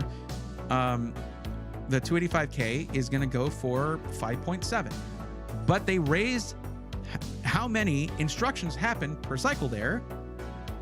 So you get more for that 5.7 gigahertz than you do with the 6 gigahertz. So I'm thinking that's going to matter more for your non-gaming applications, but either way. A lot of this is speculation. We got to wait for third-party reviews to come out. And that's going to be in a few days, like 5 to 6 days. It was Windows' fault Ryzen 9000 didn't do as well as it should at launch. Well, also, it wasn't just Windows, it was also AMD, because the GSA they released later gave less latency between CCDs. That should have been sorted before they launched it. It was pretty bad. But now that is fixed, they're great. Delid your 14900K and use that EK cooler I showed you. Runs so cool. Yeah. Well, Jeff, you showed it to me. You didn't hand it to me. And I'm not about to buy something for that when I'm probably going to have something coming in for, pretty soon. That's going to be pretty cool. Well, actually, no, I don't think I have anything for high-end new Intel. Actually, I don't have any new system coming in for that. But we've got something we're working on, right?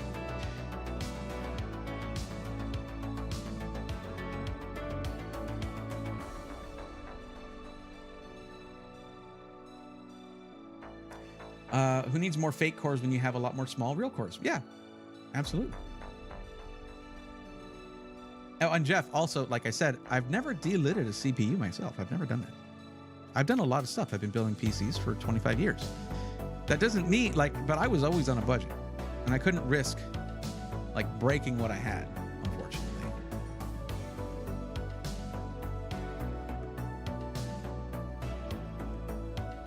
Of course you did.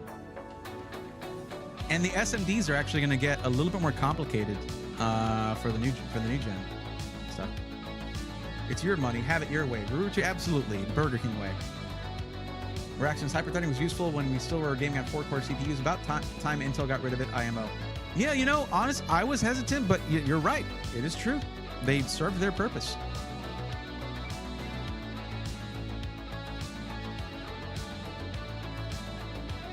All right, Maxis. I'll talk to you later, bud. I still can't get that hero build out of my mind. It's so good for the price. It is very good for the price. Like, I'm telling you, TJ was so happy when he was able to make that happen as a boutique builder. Like, it seems like a no-brainer when you're looking at high-volume sellers. Doing a system with a 4060 and a 13400F for under $1,000, right? That sounds like no problem. But a boutique builder did that with a nice motherboard, you know, a nice brand name RGB RAM, a custom cooler in a nice case for under $1,000 from a boutique builder. That's like, it's really, really good. Really good. And it's a really good deal. All right, you got it. OHG, take it easy. Still can't, yeah. I was impatient, didn't heat it up enough and ripped half the die off. Oh no! But the look on my assistant's face was worth it. That's painful. There's no fixing that at a solder station. Imagine having a core for every server so daming your computer. Yeah. I mean, if you're running fewer than 24, unlikely. There is Tiny 11. I run Tiny 11 on StreamRipper, which I need to just switch to that thing for streams. I need to actually put my money where my mouth is on that. I'm running Tiny 11 on that. It is so clean. It is so clean. You open Task Manager and it looks pretty nice. There's still tasks, still stuff running, but yeah, it's nice. Why is the latency not an issue on my 5950X? That is Zen 3, but Zen 4 and now Zen 5 suddenly is with the new architecture because of those last two words in that sentence, new architecture. That's just how it goes. I don't have the nuance to tell you exactly why that is, but it is. It's a thing.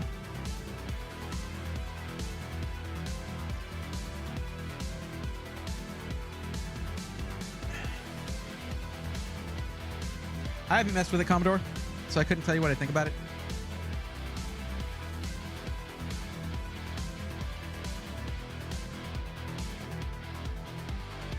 Robert, fix it. 40 days sober from Windows 10. Welcome to the present day. Ghost Boner, what's up? New Intel has arrived. Yeah, it is. It is right around the corner.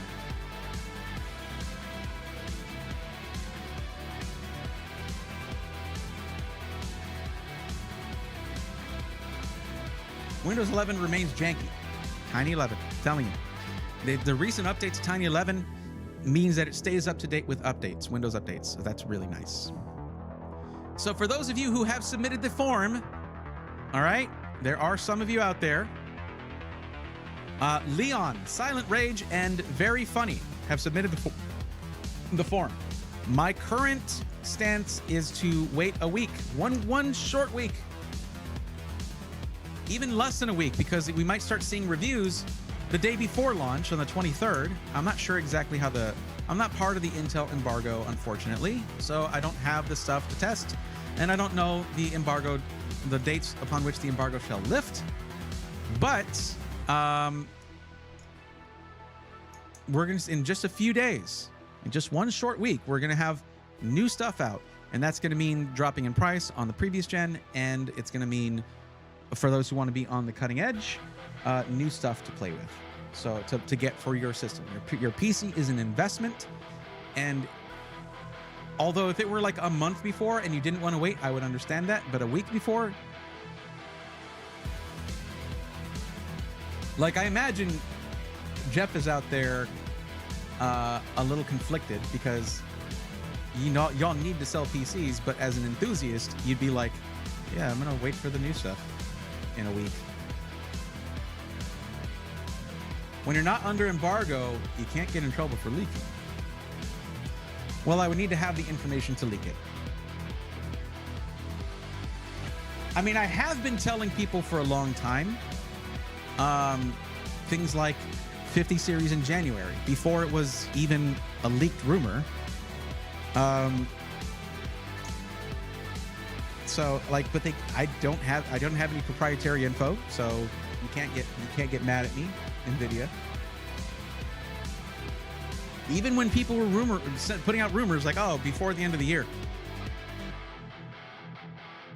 Not according to my sources, not that I have any. There's very funny. How's it going? Chat, what do you think of build redux? Not really recommending them. Especially not in the Prism case, very funny. No way. I will show you why. All right? Now, let me go back to this real quick while I find this. Let me show you why I don't recommend the Prism case. It is bad. It's bad. It's a bad case, and they should feel bad. And they did feel bad.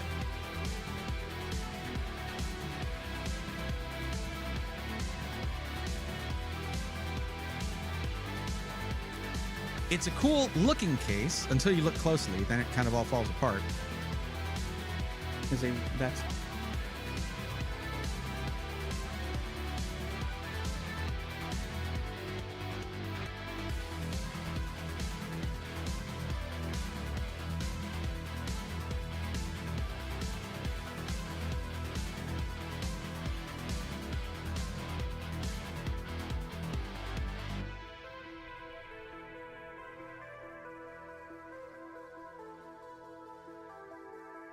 This is a weird case. They're tie down.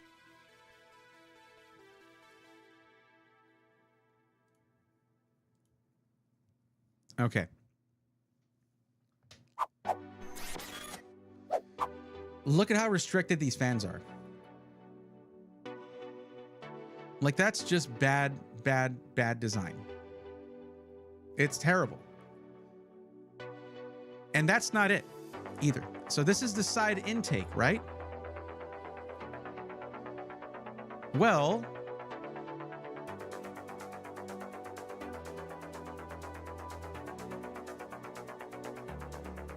where was it? It was like over here.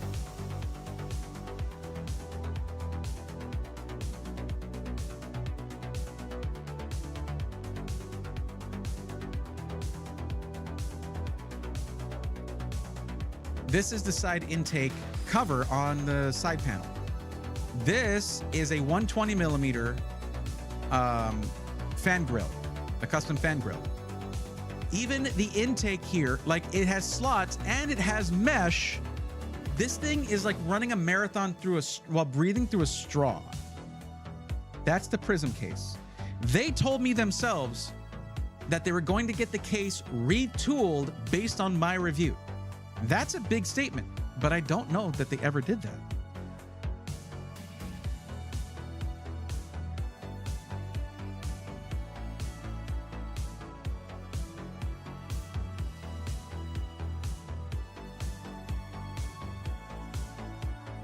Also, their RAM is slow. Their storage is slow because they're using DDR5 and NVMe storage that's from like 4 years ago. Not 4 years ago. DDR5 wasn't out 4 years ago. Like from when DDR5 first launched. And the storage is from like 4 years ago. There you go. I corrected myself.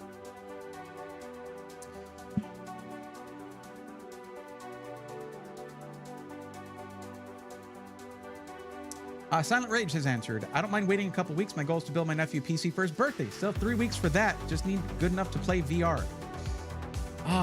3 weeks.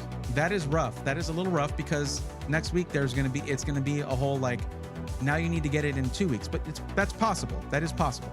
So yeah, that is feasible. And I will be streaming on that day, on that Thursday. So yeah. Now there are some SIs that are doing pre-orders on the new Intel stuff. And the thing is, I haven't seen any reviews for it. I haven't tested it myself, so I hesitate to recommend it. More like prison case, very true.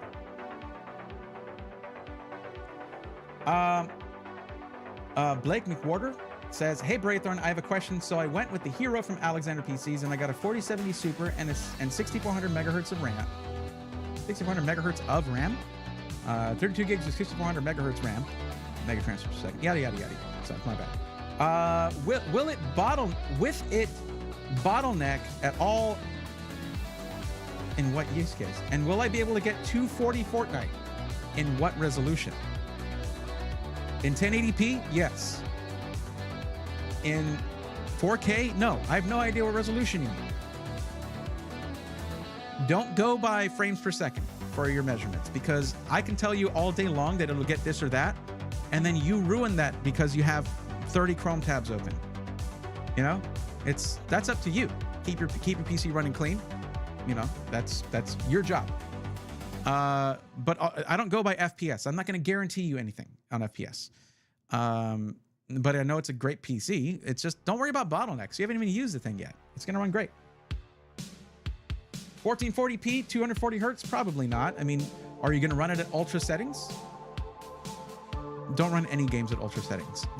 It's rarely ever optimized. When you set something to ultra, you're telling the game dev, hey, I don't want it optimized. I want this thing to tear my PC apart. Let's go. You have free reign to slow my PC down.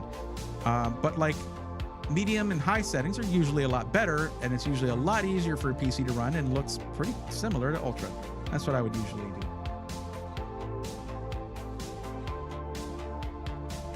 Well, if that's the case, ignore the form I submitted. I watched your 4-hour-long stream review of Build Redux before, and I need a straight yeah or not answer.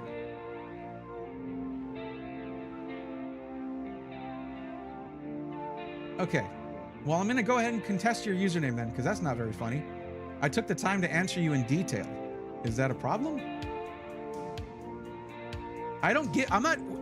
What kind of jerk would I be if you're like, what do you think about Build Redux? And I have all the information, and I'm just like, no. Is that how you answer people? I'm expecting a yes or no answer, by the way. Okay. I apologize for trying to explain myself and be helpful. That's my bad. Don't buy this case. It sucks. Except in terms of bringing air into the case. It doesn't do that. Okay. Now, next time you get free help from somebody, be sure to be rude to them too, okay? It's a pro move right there.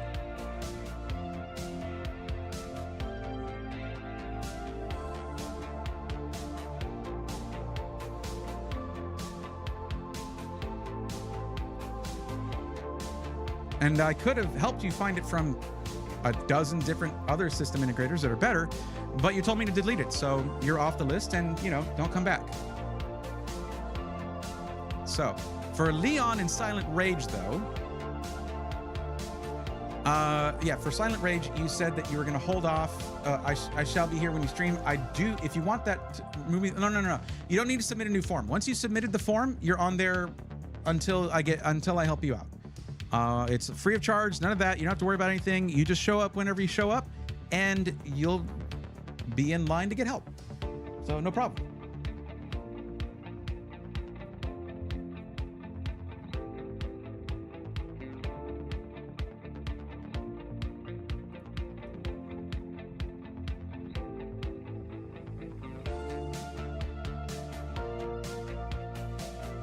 What PC specs you got, Braithorn? 14900K, 4090, 96 gigs of RAM. This is my editing PC and all that too. So, yeah. No problem, Silent Rage. Crash, thank you for the lurk. I could click yes on every. What's up, London boy? How's it going? I could click yes on every setting just for fun, unless I'm playing DVD. It's medium and high. Gary says, which one? Probably the one I'm using. Read up there. Oh, sorry, Jeff. It's a question. I want your opinion and that of your community. I'm thinking of a boutique section of the website that sells one-off customs on Etsy. These would be custom themed, including things like custom paint, wraps, custom cables, unique fans, higher quality components, etc. I was thinking of letting employees design them and selling them as one-off customs. Of course, offering full warranties with them. I was thinking it would be cool for those wanting something more custom. Yes, 1,000 times yes.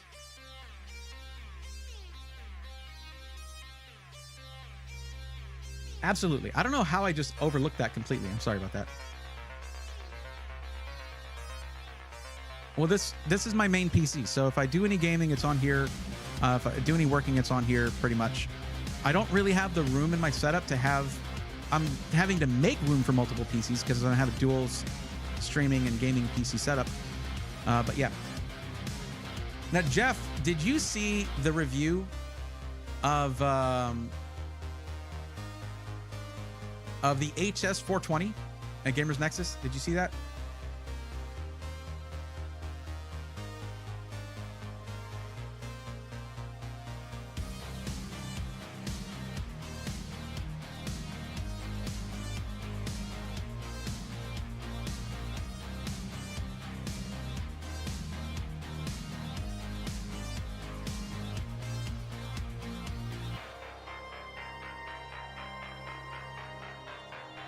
Look at this thing.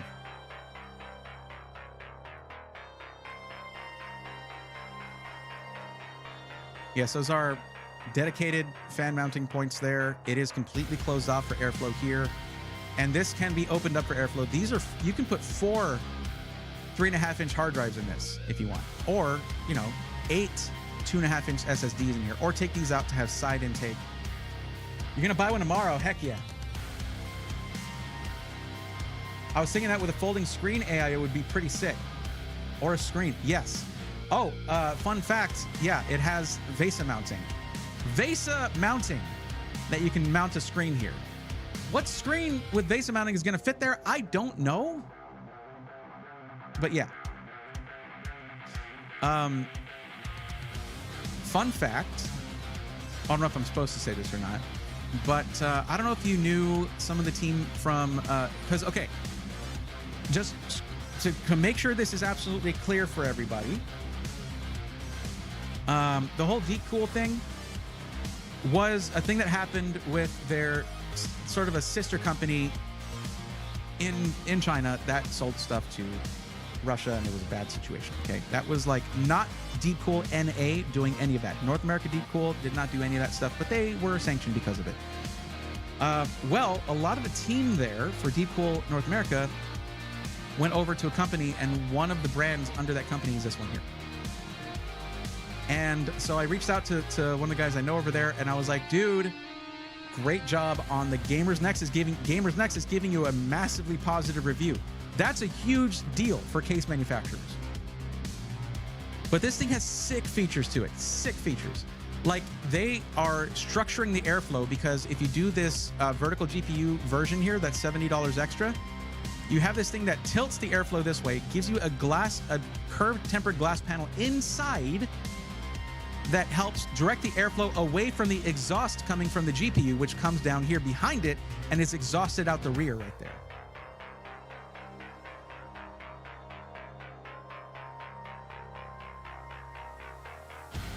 Is Black Western Digital the best storage, and how easy is it to install? It says Diehard TNG 10.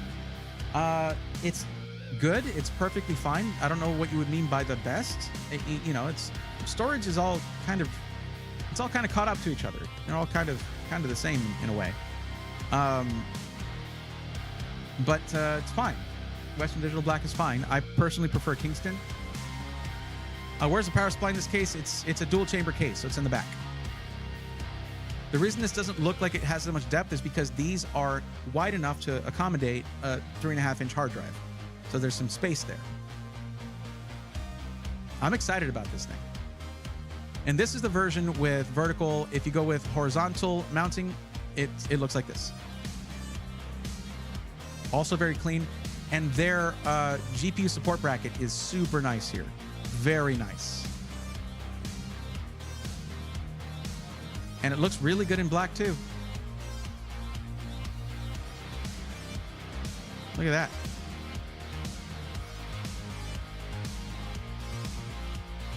I'm just almost out of space, sick of reinstalling games. Well, very soon there's going to be, and I know I keep saying this, but I have a series I'm putting out. It's been delayed many times, but you know, there's a reason I have a green screen right now. It's because I'm still in production of it. But it's where I will show you how to do things like adding storage to your system. It's very, very, very easy to do. It's the easiest upgrade you can do for your PC. adding storage. So yeah. Yeah, the 45-degree fan mount is pretty cool. I am personally kind of partial to this because there's room in here for mods and stuff. But yeah, it is an expensive case. The basic version that you're looking at here is $200. And the version with vertical GPU mounting is $270.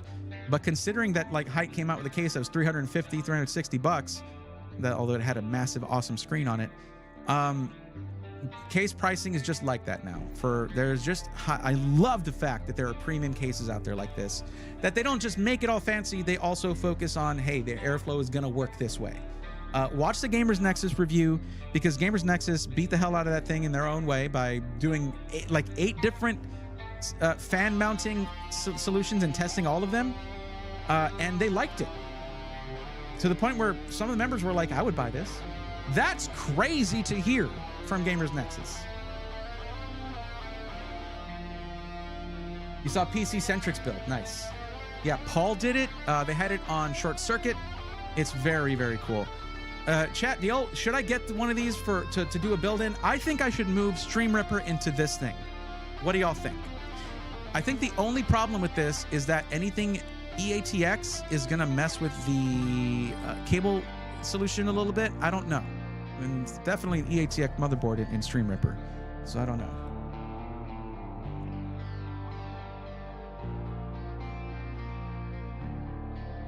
Sailor, you've seen the Board Q build on LTT. I love that stream. I got to torture Linus about being out of uniform. That's a good one, Gary.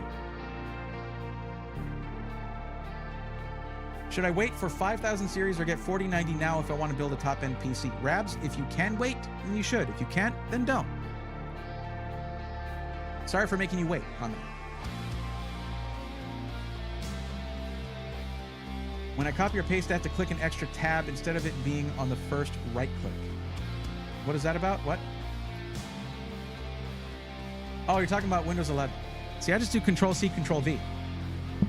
There you go. How many fans does it come with? 0 fans. It comes with 0 fans. That's pretty typical if you look at like Lian Li, O11, Evo, RGB, things like that. They come with no fans. But this thing mounts, they're all 140 millimeter fans. I mean, that's why it's the HS420. I love this case. So, but what do y'all think, chat? Araxis says do it.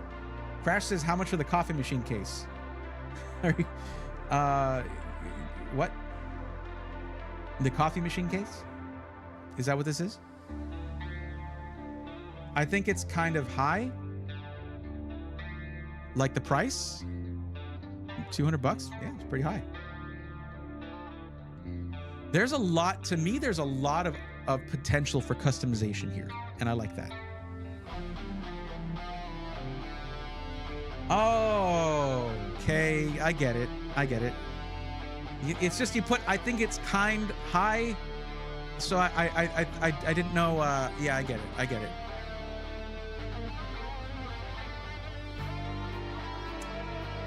Yeah, I do get it. Kinda, yeah.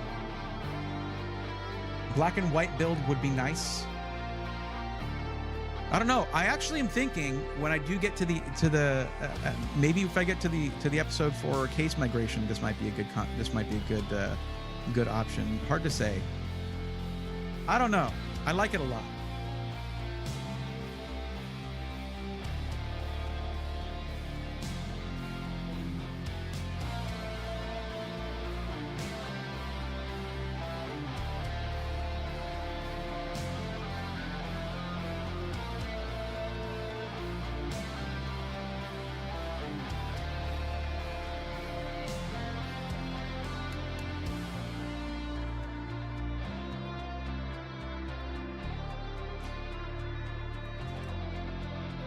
Oh, you're thinking about the Crash. I think you're thinking about the Nerd Forge build, right? That one was pretty cool. It does look insanely heavy, though. If I'm not super busy with someone else, sure. I guess so, yeah. All right.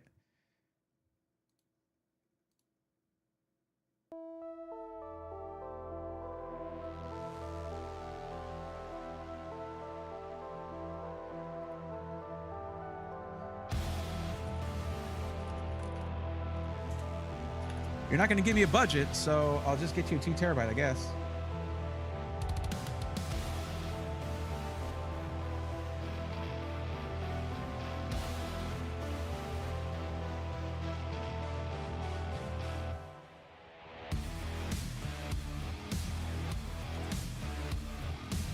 There you go. Have you seen the Johnsbow TK2 Black? I want to do one of those, one of these for the Etsy builds. Yes, please do one of these. If this thing wasn't 200 bucks, you know what I would say we should do with this thing? I'll just call up Mike and be like, do you have like 200 of these?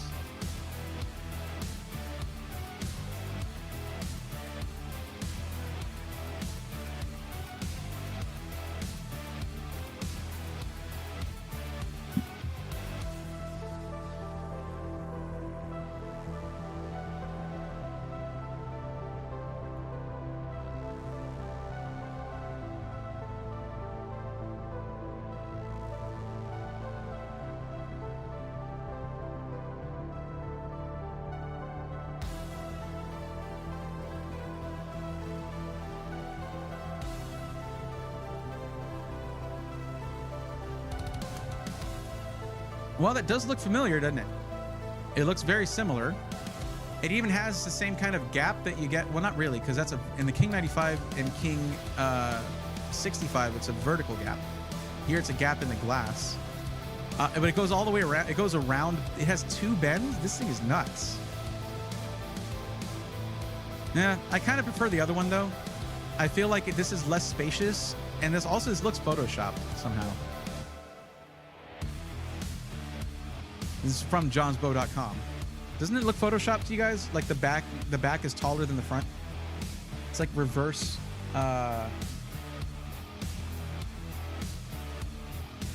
perspective. You would want them all purple. I do want them all purple. Yeah, for 4 terabytes, 300 bucks is pretty good. I have the smaller version and it's super high quality. Nice. All right, Braxton, see you Tuesday. Or Sunday if you want some gaming fun. Just head, play games, hang out.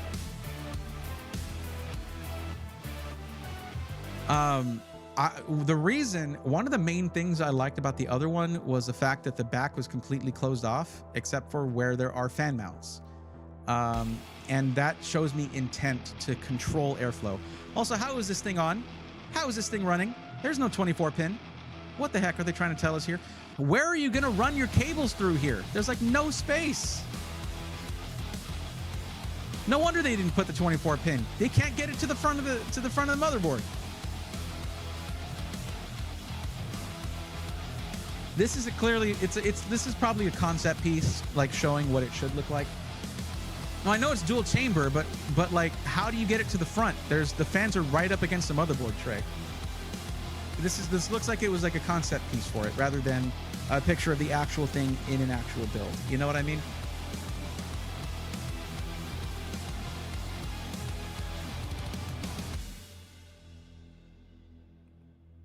Oh my gosh.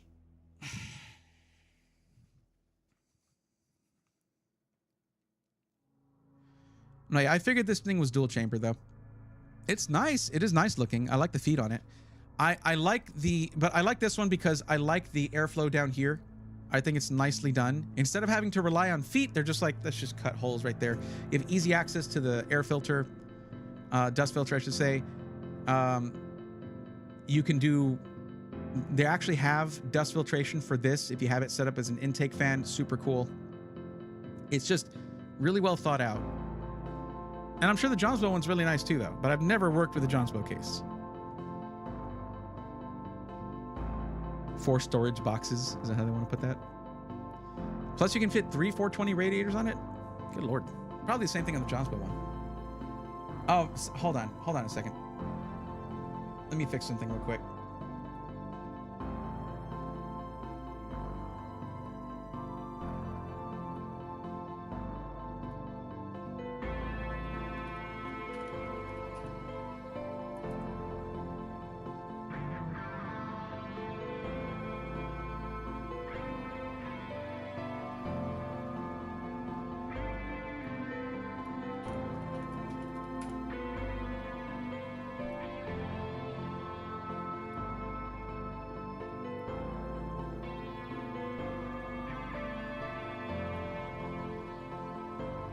Okay, Jeff, try typing real quick. Put a message through real quick. Not saying John's below the 420, just another really pretty case. Yeah. Maybe I picked the wrong person? What the heck?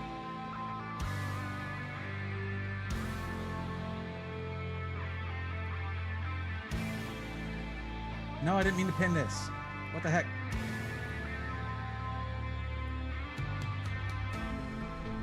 There we go. What the heck? So who is this?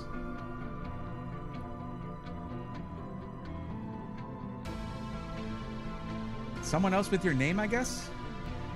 I was trying to give you VIP and it's not letting me.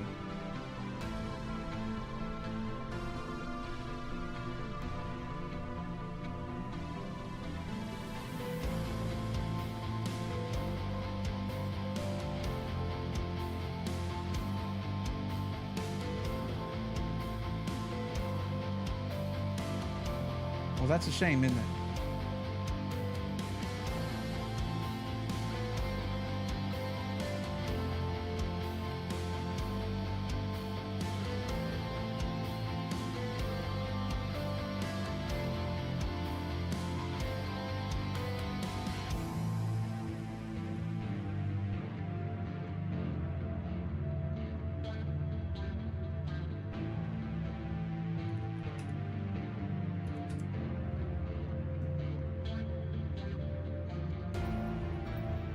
Yeah, I picked you.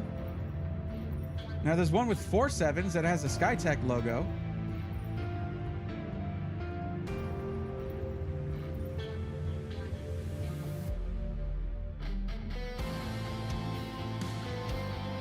That's weird.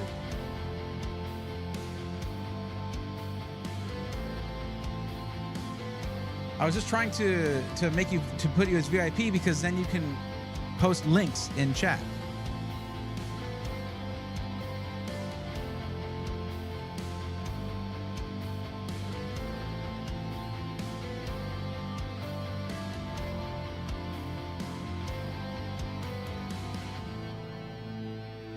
I don't know.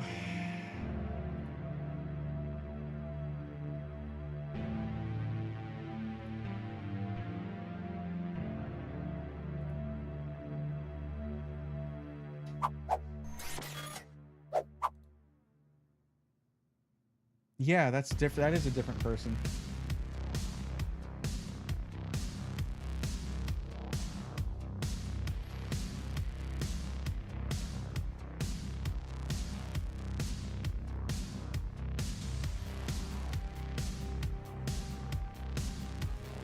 I don't know.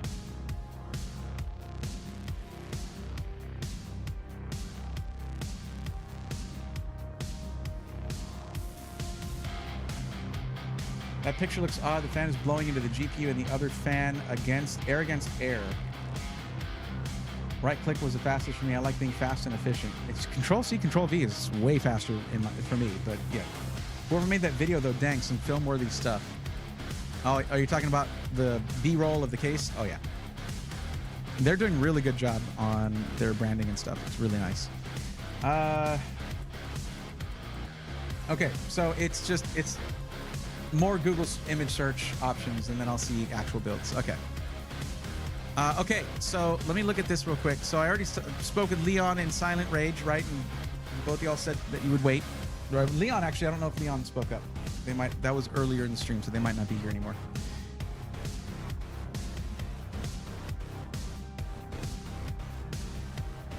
You could always just DM it to me, whisper it to me on Twitch here. There you go. Then we'll get it that way.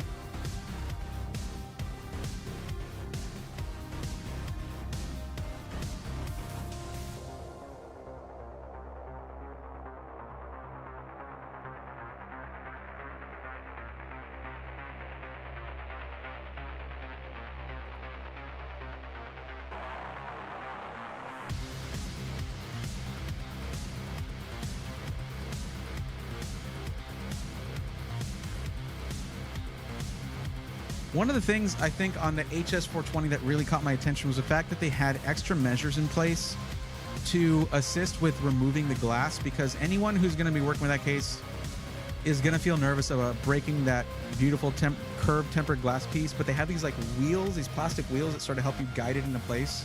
Really cool. I hope that John's Bow has something like that. I imagine they do.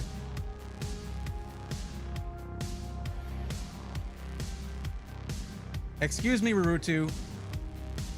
I am the one who boots.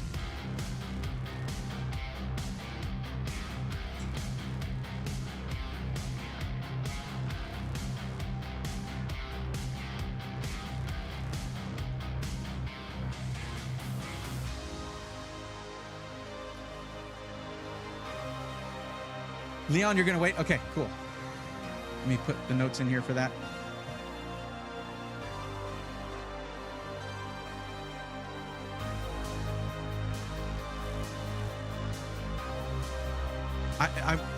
Hey, if you guys want to do, like, I'm seeing that emote there and it looks nice. If you guys want to do more, I'm down. What I could do is I could actually turn off the, maybe I'll film some stuff later. But I can film some reactions for GIFs, for animated emotes, but yeah. Braithorn ran up on this the other day. Team Group Classic C47 Gen 4 2 terabytes for $119.99. Classic C47.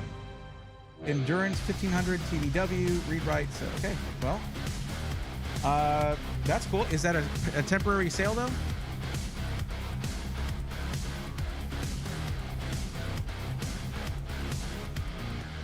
Let's take a look at it. Let's take a look at some of the info on it.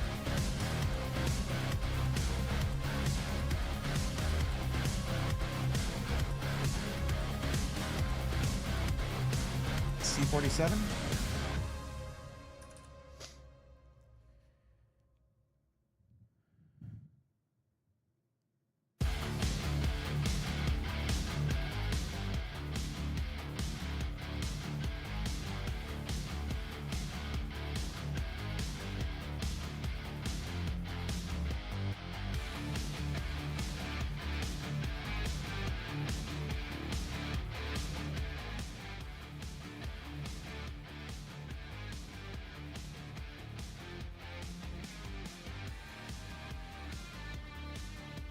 My cat would look at that case and see challenge accepted.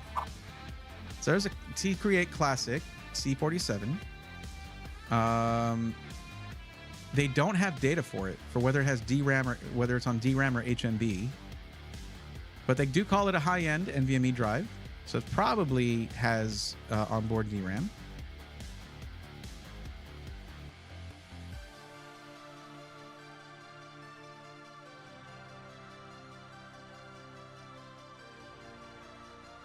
Been that price for a couple months. That's cool. I don't know. I mean, if they feel like that's a better deal, you can go for that. I really like the Inland one. I've used several of them in several builds myself. So for me, that's a lot easier to recommend. Even if it's 20 bucks more for 2 terabytes, 139 is really good. Or it's 129 right now, actually. 129, so 10 bucks more. For something that I've actually used myself, that feels a little bit more easy to recommend. But that's a good find. 120 for 2 terabyte Gen 4 is great.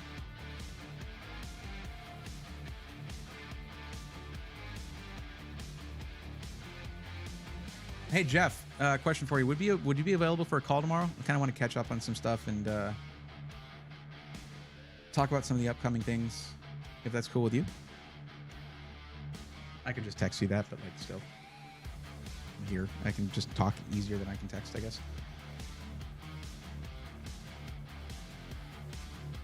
What if we just sort this by what is considered high-end NVMe?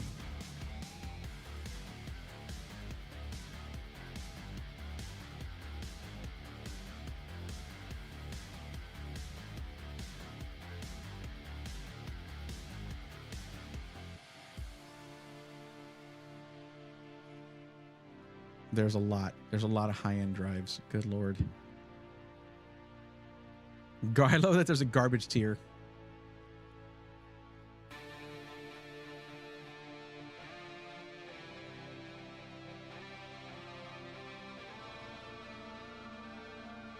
You'll notice that there is a correlation between whether or not it runs on DRAM and whether it's high end, because most of the high end ones here are all yes for onboard DRAM. That is pretty much across the board, except ones where there is nothing listed, like these Lexar ones. Clev? What the hell is that? There's this one, Neo Forza is not. It runs on HMB, but it is still listed as high end. And so is this Patriot PD573. But aside from that, well, also this Team Group 1 running on HMB. And so is this one here. So it's probably, considering that this is high end, I was doing this to check whether I could safely assume that because it's high end that it has onboard DRAM. I cannot, because here's another Team Group 1 that is listed as high end that does not have onboard DRAM, rather it is HMB. So I can't, there are most of them will say yes. Well, it's SATA, excuse me.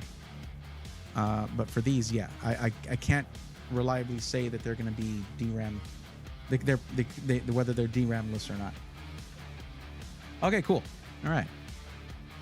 Switching over to 2, but I'll keep Twitch muted for you, buddy. Thank you, I appreciate that. Dropping that like, much appreciated, Triple B. Thank you very much. What piqued my interest was the longer endurance. I mean, it's, what is it? Do they have that listed here? I would hope so.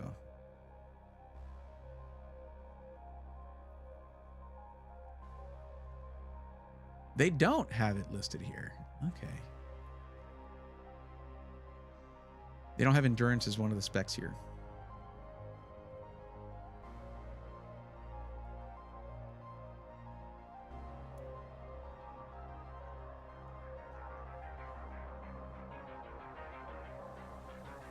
Hainsman 33. Hey Braithorn, could you help with my submission if I didn't want to wait? You don't want to wait 7 days? Are you sure about that? 7 days. Even probably 6 for actual reviews to launch. Are you absolutely certain?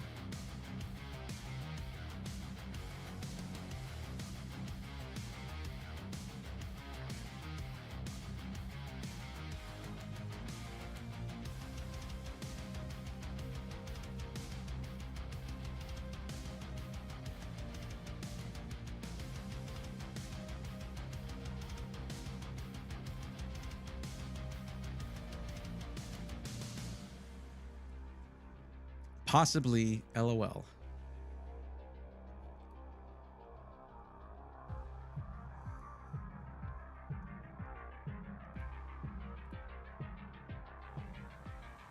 I need to take off that coming soon because it's open. So is the Miami one. I can do it now.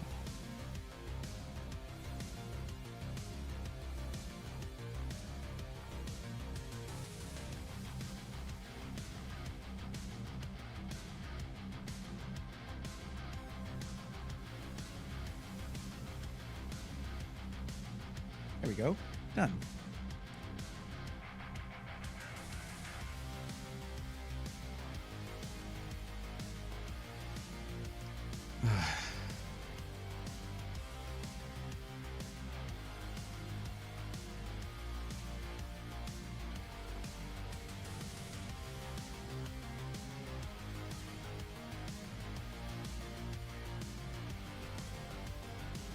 The reason that I get more adamant the closer we get to a launch is because if you're looking for my recommendation, that's why you submit this form.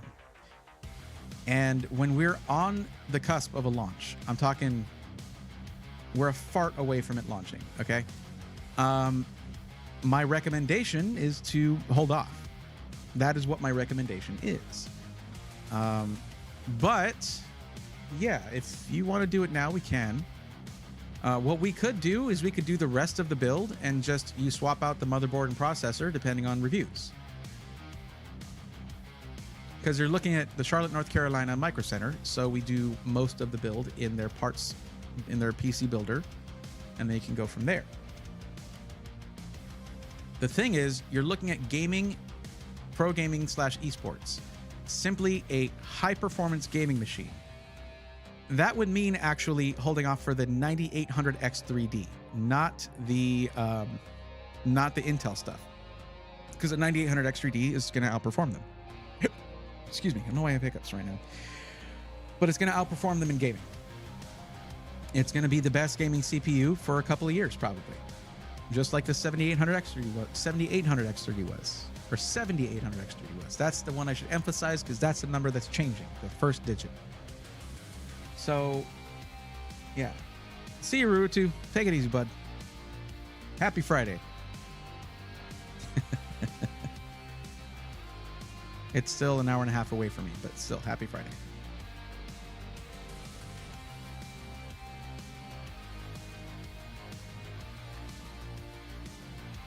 What was I going to do? I was going to go to Microsoft.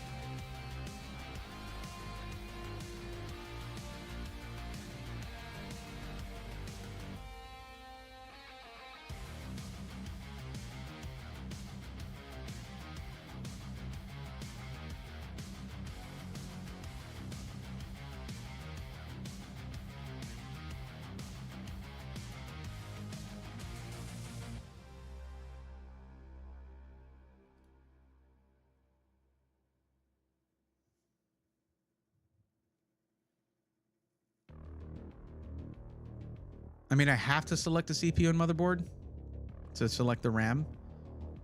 But yeah. And you are looking for... look at that. Look at how... Oh my God, that's still so annoying. I just went up to here to look at another tab. I wasn't even closing the tab.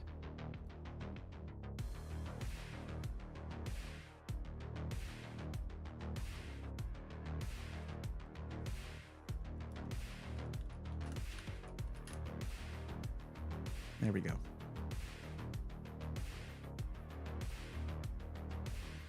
There.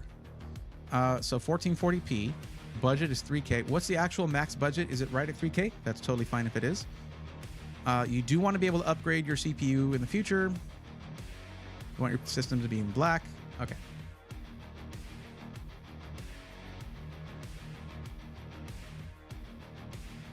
We'll just do an AMD system. Hey, they have the 7800X 3D, so that's cool. And I mean, you would be fine with that. Here, let's look at the bundles real quick. There might be 9800X 3D bundles, but they don't really have to do that. People are going to want it no matter what. 7800X 3D. There's a bundle there. Here's another one. Pretty similar. But this is a better RAM kit for just gaming. Here's another one. Better for a black build.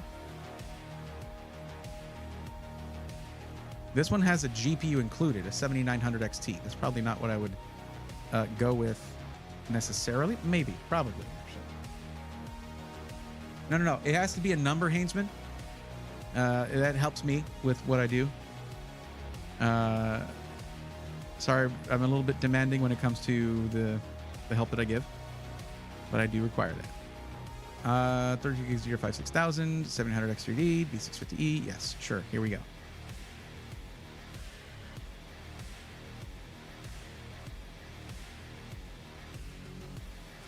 That's crazy because you're getting a 7800 X3D for $331, and most places you can actually get one, they're way overpriced. At most $3,500. There you go. That's what I'm talking about. So this is where I would normally roast somebody, and you know, not in an unfriendly way, and actually in a friendly way. But it does say in like capital letters, italicized and underlined, what is your maximum budget for the PC? Because if I'd done this build and later on you're like, well, I kind of want to, you know, this or that, let's make it different, and then I have to go back and redo the build. But that's okay. There is a $3,500 option though, so you probably should have clicked that, but that's okay. Like I said, I'm when it comes to roasting, my heart isn't in it at the moment. I'm not trying to actually roast you, just letting you know. I'm always so demanding with your free help. How dare I, right?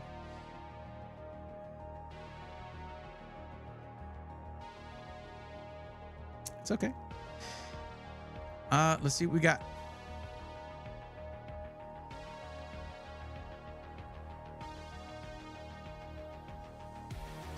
Now, if you're talking pro gaming / esports, you're not actually going to be looking at ray tracing. You're going to turn off ray tracing because you want to get the most frames per second possible.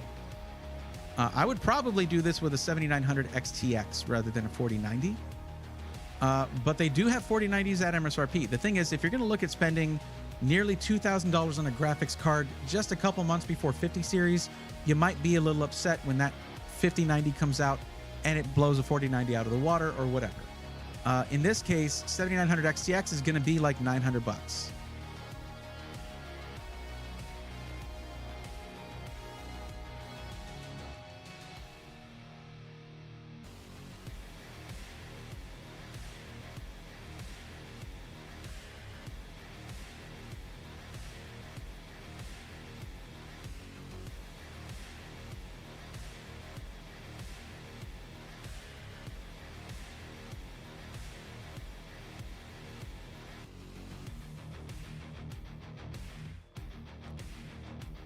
Look at this one, $850.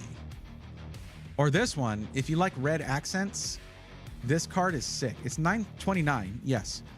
But this is a card they came out with that has like the magnetic fans that you can replace them very easily. Yeah, and it's $50 off right now. Let me just show you this for comparison real quick.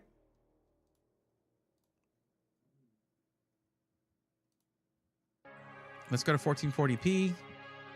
This other than the 4090, the 7900 XTX is the highest end GPU that money can buy. And the 4090 will gain, according to this, maybe 10 FPS over it, 10, 15 FPS over it. That's it. For literally another $1,000.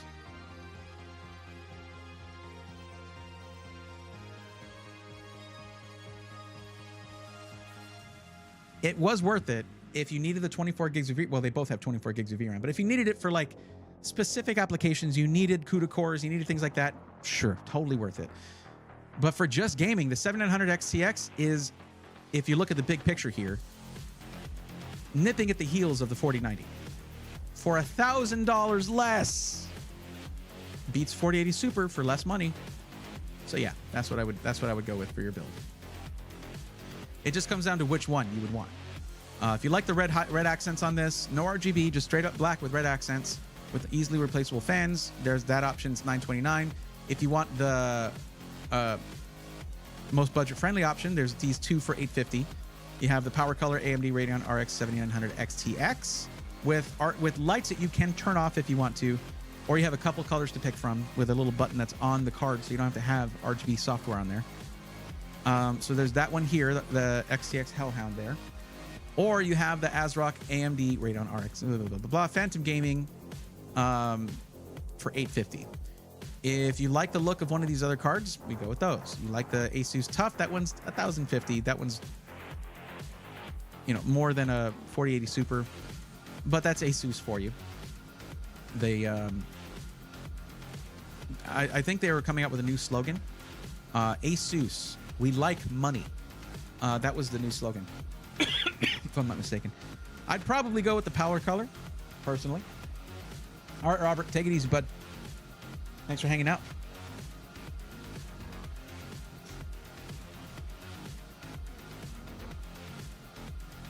But basically, when you go there, you can pick any one of these that you want.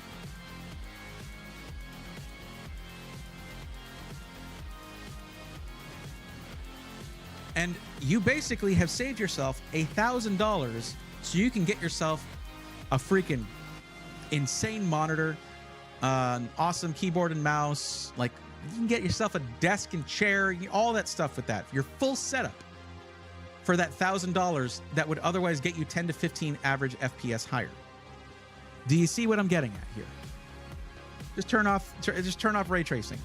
It's going to be ridiculously good. And even the 7900 XTX can do ray tracing, and it can do it really well. It's just not as well as the NVIDIA cards. That's it, because they're a generation ahead on ray tracing. Also, you can take some of that budget and put in, instead of a 2 terabyte drive, put in a 4 terabyte if you want.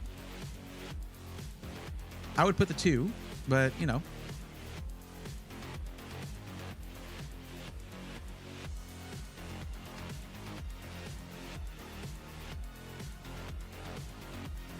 All right, cool. There's the 4 terabyte. It is $299. So you could basically have one drive that is a 4 terabyte drive, and for a long time you would not have to add any storage. But adding storage is one of the easiest upgrades that you can do. Right now it's $125.99 for a 2 terabyte drive. So what another option that you have is you could get 2 of these and it would cost you less than the single 4 terabyte drive. And then you still have 4 terabytes. Then you have a separate drive that you can have, like, you can have one have your operating system and other programs, things like that. And then you can have your games on another, whatever. Up to you. But right now I'm going to put the 2 terabyte on there. And if you want, it'll just be another $175 to make it a 4 terabyte. Or get 2 of these, either way.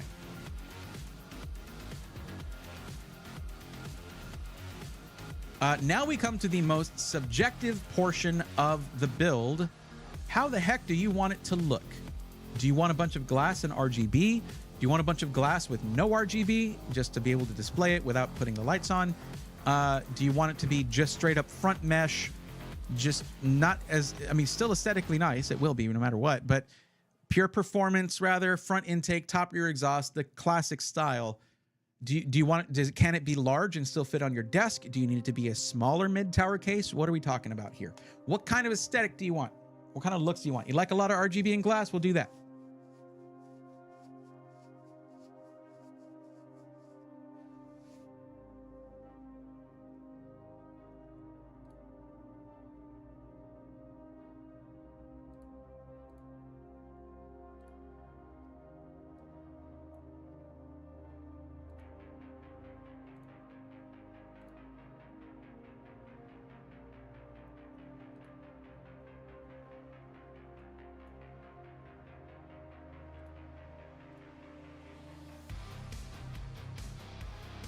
Okay.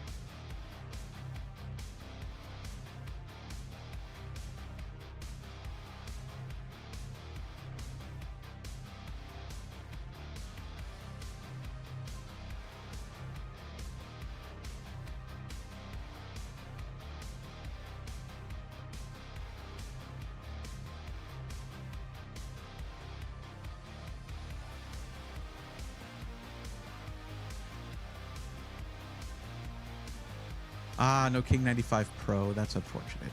That's unfortunate. Oh, well. Okay. So we can go Lee and Lee. I mean, it's definitely well within budget. We're very much under budget right now. Let me check something first. I'm going to look at case fans because they don't come with it.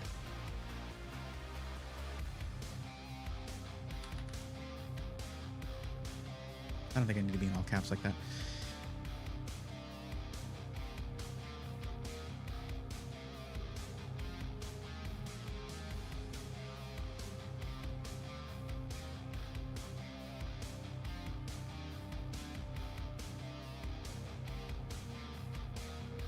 So these match. Oh, these are 140s. Yeah, and you can fit 140s in that one.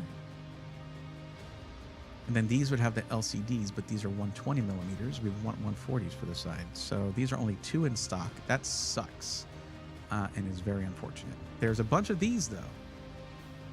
So 6 of these, 3 for the bottom, 3 for the side. But let's see real quick. Man.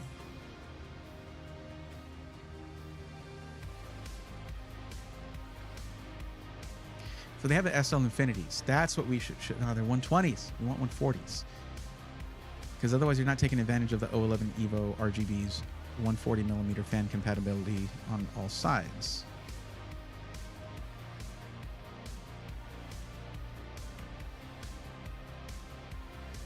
They do have the LCDs in 140. That's a lot. That's a lot of money. They're $50 a piece, $52 a piece. Holy crap. That would be, if we got 6 of those, $300 for 6 fans. 300 plus for 6 fans. Lee and Lee, y'all are doing everyone dirty, man. Nobody needs those little tiny screens. Nobody does.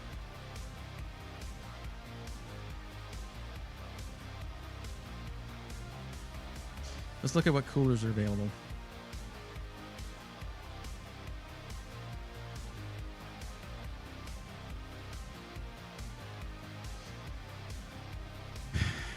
2 LCD SL Infinity. Let's just pick Lee and Lee here real quick. So it all matches.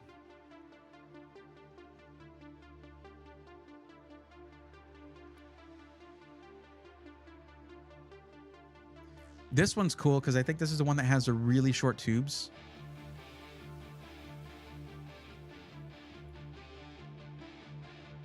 Where they go to the center of the, yeah.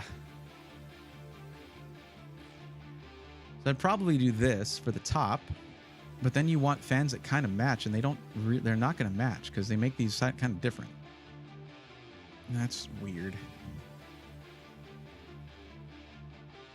I bought those Lee and Lee LCD screens. They're fun and they look fun. It's just, I have to balance fun with necessity when I'm doing builds for other people, you know?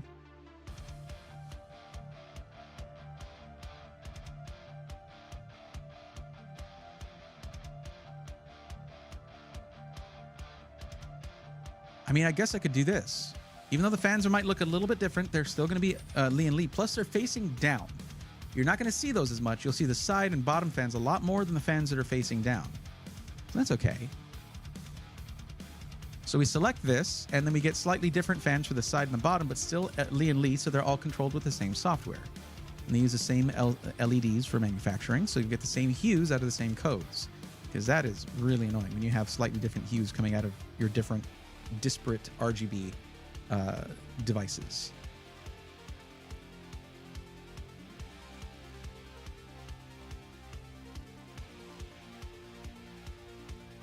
Oh, your girlfriend bought them. Okay. Well, hey, if they're fun, they're fun. So yeah, this is cool because you get very short tubes that go to the center of the radiator. So they're just going to go from the CPU cooler, CPU pump block, all the way just right up to the radiator. And you don't have tubes going throughout your whole system. It's very cool. And then we go to fans. And Lee and Lee, 140 millimeters.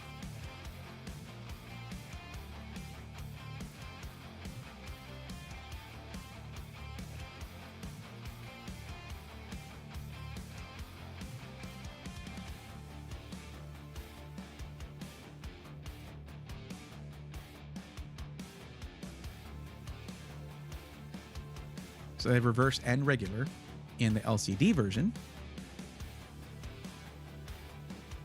I mean, it's gonna look sick no matter what.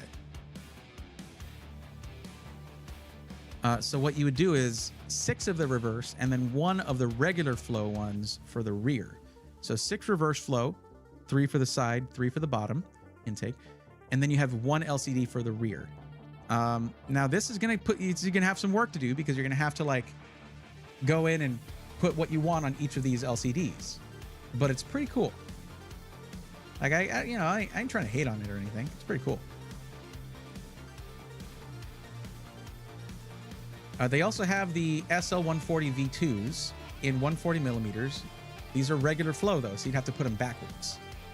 The whole point of reverse flow is so that you put the pretty side of the fan facing in, and it still acts as intake instead of exhaust. And you want that. So I'm going to go ahead and spec it out like this. We'll get 6 of the reverse. Check out Asia Horse Cosmic for those more budget-minded. They look great. I like Asia Horse fans. I did a build. I'd have to find the video, but I did the Matrix 360 fans a long time ago for my Shadowfax build, and they look sick. But I don't think that they have them here. Let's see. I'm going to go ahead and pick this just because I'm going to need it. But yeah. The cool thing about having hub illuminated fans in the top is it's going to cast light down upon the system, like all the internals. But the actual fans you'll see more are going to be more subtle, which is nice. Okay, now I'm going to go in here. I'll have to put a quantity of 6 on that. Let's turn off the Lee and Lee thing. Yeah, I don't see Asia Horse as an option here.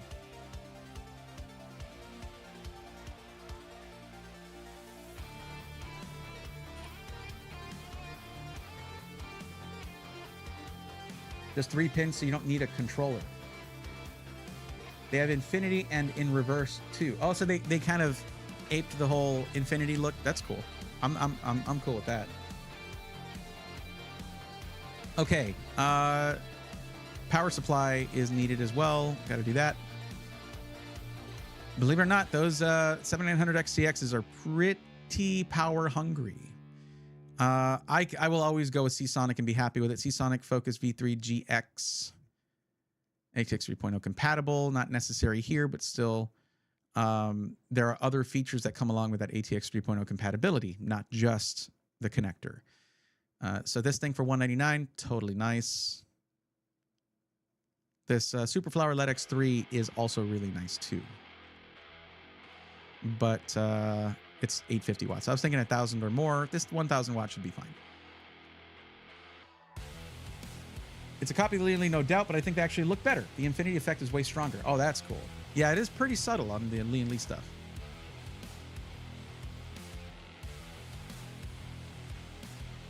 Wait, did I not pick a case? Yeah, I haven't picked a case yet. Yeah, we're going with the 011 Dynamic Evo RGB. There you go.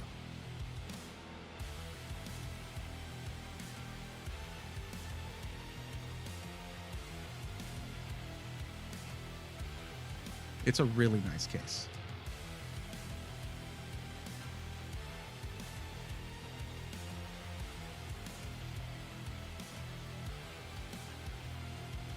Oh, the rear is 120. I got to fix that then. Because I put a 140 for that. So let's change that up. I hope they have a matching fan for it. That's going to really annoy me if they don't.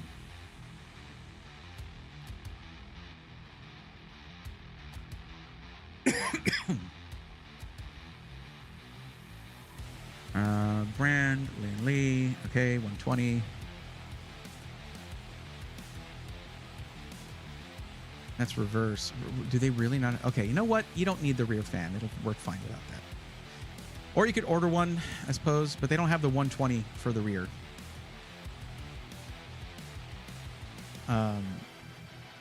That's annoying. Oh, wait. No. It's my bad. It's my bad. I still have 140 selected. I was about to be mad. 120. You see, it wasn't expanded, even though I had a selection there. That's a little bit annoying, but it's okay. That's a reverse. If we, I mean, we're doing LCDs on the other ones. If we can get another one, that'd be nice.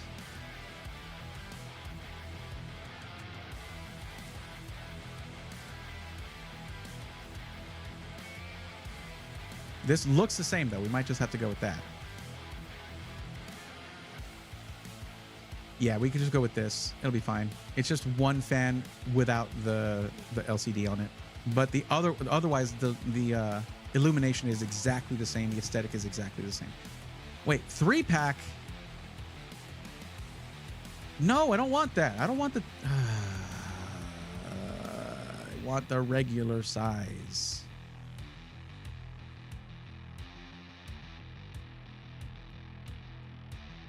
That's annoying. So many annoying things. I'm very annoyed.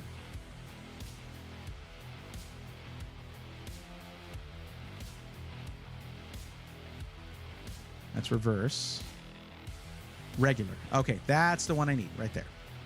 Select. Done. 120 millimeter for the rear. Doesn't have the LCD, but otherwise completely matches all the other fans in the case that we selected for ourselves. The single Lee fans do not come with the cable. They will need to buy a cable somehow to hook it up. I have yet to be successful. How did they get away with that? Besides, they're not having to build this thing. That's going to be the job of Micro Center, so they probably have those kicking around. If not, they get refunded for it, and it's no big deal.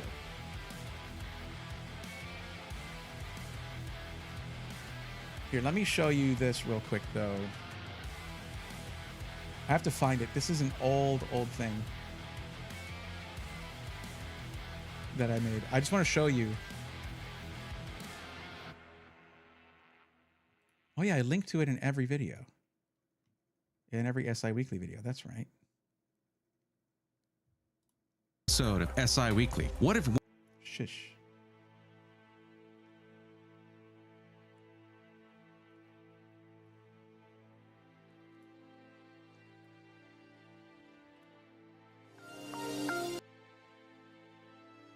This is one of my earliest, one of my earlier montages, actually.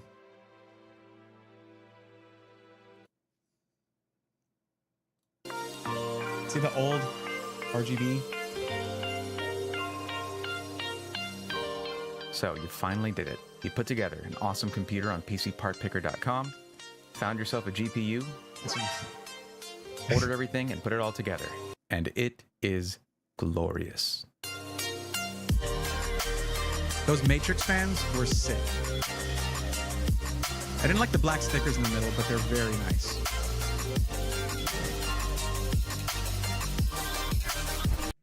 No, I didn't want to. There. It was such a cool thing at the time. The thing is, the back of them didn't look that great upon close inspection. The stickers were really annoying, but I should have taken those off. But other than that, man, just a gorgeous look. Such a strong aesthetic, you know? Really, really cool. But yeah, I used those Matrix fans like way before Jay ever made a video about them. This was 3 years ago. That voice doesn't even sound like you. It's with a different kind of microphone. That was that's a condenser microphone. This is a dynamic mic. They do tend to bring out different qualities of the voice. But that's me.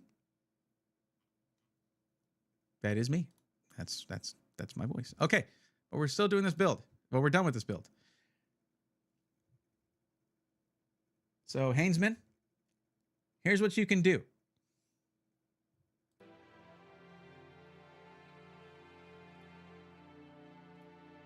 Keeping it fishy. Hey, Barry, just getting back from celebrating loved one's birthday. Super fun night. Oh, okay. Happy birthday to them.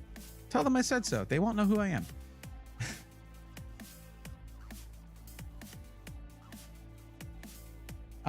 Okay. So with this, here's what you can do. You can actually keep every component in this build, even the motherboard. But if you wait until the 9800X3D launches, you can then get that CPU instead. It's probably going to be $450 to $500 or whatever, which this was $450 when it launched, and it's on sale for $331. But you have the budget to do it. And even then, you have the budget to get yourself a 2 or 3 year system protection warranty, which I do recommend, because if they build it for you, they really don't give you much warranty. It's like 30 days. You do have good audio now. Thank you. This is more for broadcasting, for streaming. If I do voiceover, I have a different mic for that. What's the game on Sunday? I was thinking about that. I was thinking of some different options. Something just fun, whatever, you know. How about we do Supermarket Simulator? That game is pretty addictive, actually. I got it. It's like $10, and I've been having some fun with that. And I got onto that because of the Game Grumps. But I'm waiting for a response from Hainsman33. This is a conversation we're having. Are you still here?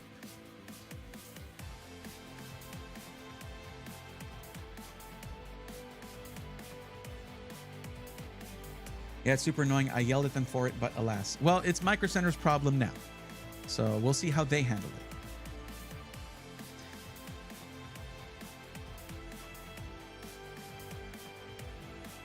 Like, as much as you probably purchase from Lee & Lee, I imagine, Jeff, that Micro Center purchases more. So if they're able to get any extra parts, if anyone's able to get any extra parts, I imagine it's them. I'm still here? Okay, cool.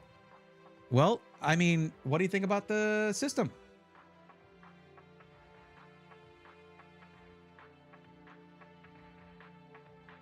Oh, I didn't put an operating system on here. It's like $120 if you get it through, minimum $120 if you get it through Micro Center. But hey, if you just watch this video, it'll teach you how to get it for like $15-20 for, well, $20 or a little over, if it's Windows 11. But it's linked in every System Integrators Weekly video that I do. Trust me, I wouldn't mind having a different, not having the same sponsor for every SI Weekly video, but it's just how it goes. SI Weekly, when it comes to views, is not consistent. It can be anywhere from 1,000 views over a few months to 250,000 views that some of my older ones have gotten. So it's hard to sell that to sponsors. Having one sponsor that's been supporting for a long time, even if that amount's pretty low because it's pretty much grandfathered in, is fine with me. It helps a little bit. I don't know that I'd want to do that, Crash. I'm not a good Terraria player, and it's not something I aspire to too much. I really still just like, here's what happens. I'll have other ideas, but come Sunday, what I want to do is usually play Super Metroid map randos. That's just my favorite thing to do right now. But we'll see. We'll see on Sunday. But yeah, this is a completed build. And what I was telling you before was you can keep this saved. And once the 9800X3D comes out, just swap out the processor for that. And there you go. No, this motherboard will work for the 9800X3D just as well as it'll work for the 7800X3D. Just fine. So, and you can also, you still have budget to get yourself the 2 or 3 year system protection right here. So here's what I'm going to do. I'm going to send you a link to this build, and you'll need to either go to save this build and save it by creating a Micro Center account, or you can just add this all to your cart and then you have it there to, you know, check out if you want to once you swap out the CPU.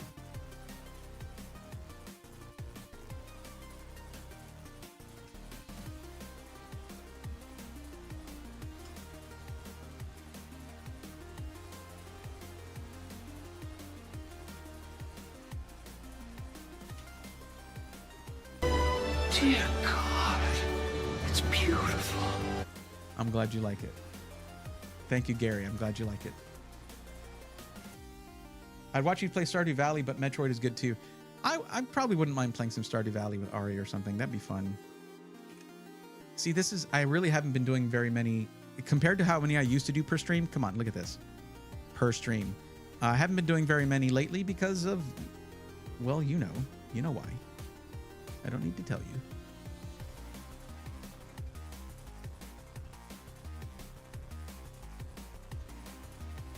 No problem, Hainsman. You're good.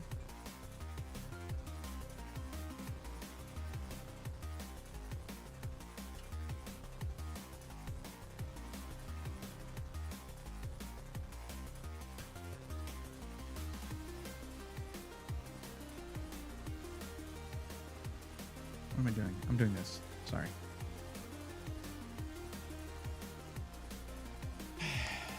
I got to do a build tonight. That feels nice.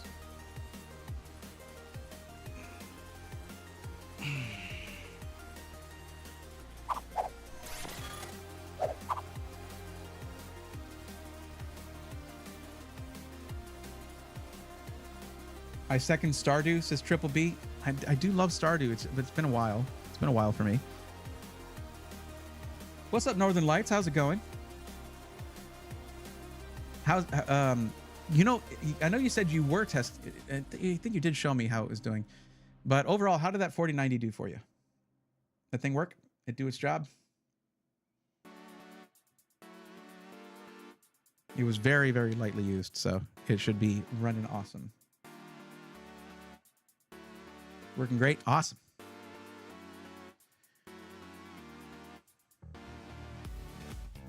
I should do something to animate this.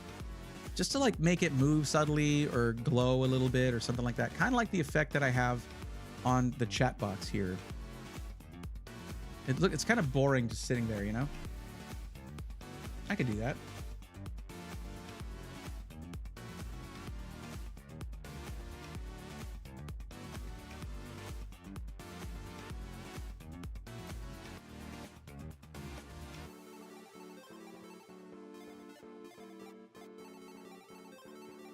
There it is.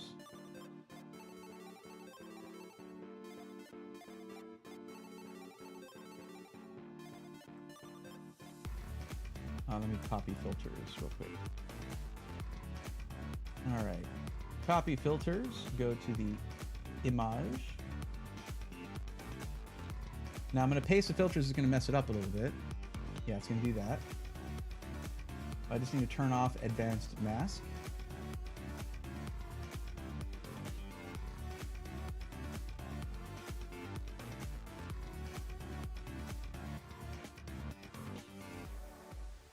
I should probably find the clean version of this. This is one that has a CRT effect over it, but I don't have the CRT effect over anything else, so it looks a little weird. But now it's going to have that sort of alternating glow.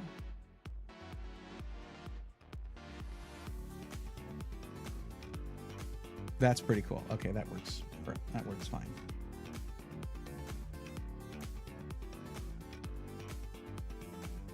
All right, you got it, Gary. I'll never sell that card, man. Kind of a fan. Hey, that makes me happy. That means it found a good home. That's all I wanted. I wanted it to be a good deal, and I wanted it to find a good home, and I got what I wanted there. So that makes me happy. I hope the placement of the signature was okay on the box.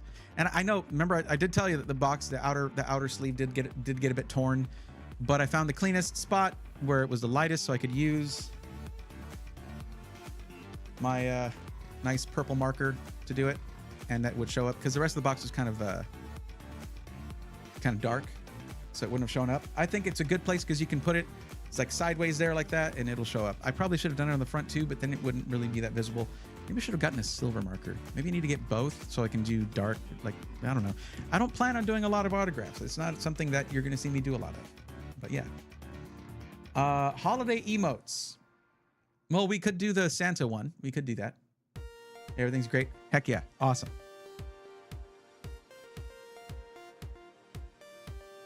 But, oh yeah, and also keeping it fishy. I do appreciate you coming in after celebrating a birthday. That could have been very tiring, but I'm glad you're here. I'm an ambivert. I'm not an introvert or an extrovert. I'm a little bit of both. I love being around people at times. I love talking to people. I love talking and getting to know new people, stuff like that, to an extent. And I have the introvert battery situation where I do run out of battery and I need to recharge. So that's why I'm kind of a little bit of both. And there's some times where I just kind of want to be, you know, isolated and just have time to myself. So yeah, I've got elements of both, and that's called being an ambivert, like being ambidextrous. And for those who didn't know that word before, now you do. And yeah, that's why you just learn all kinds of things on this stream. You're welcome. So we have 45 minutes. What shall we do? I realize my green screen is making my beard disappear a little bit. Look at that. We're getting the hexagons through the beard. Let me fix that up a little bit.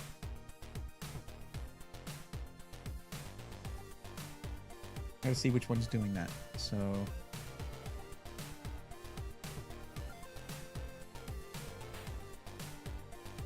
not that one.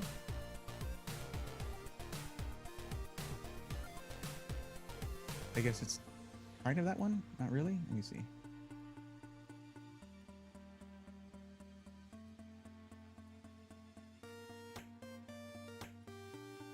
No, it's not that one. Wow, that's a strong one, isn't it? Okay, that means I just need to adjust this one.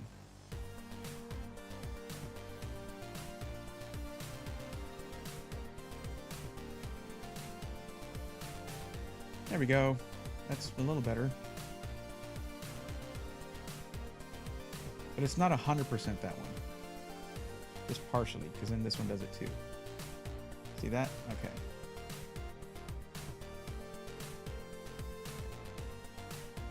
That's too much.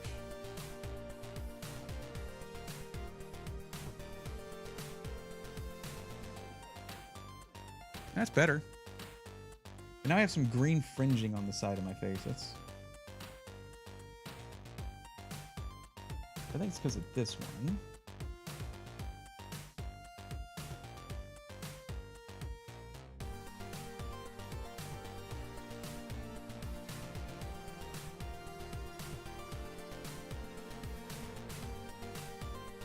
Okay, good. That seems to work. All right.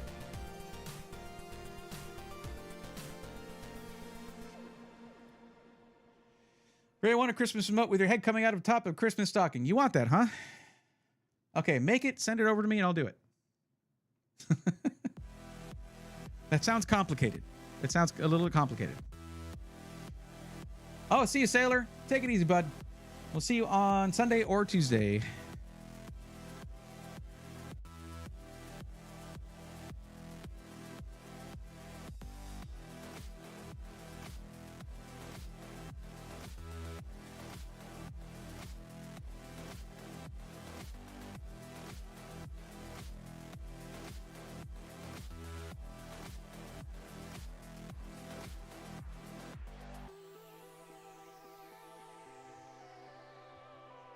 No, I mean, I could probably make that, I suppose.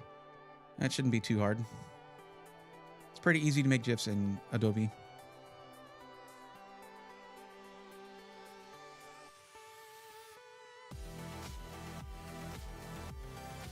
Okay. So both of our other people who submitted today have decided they want to wait for the hardware release. So that's that.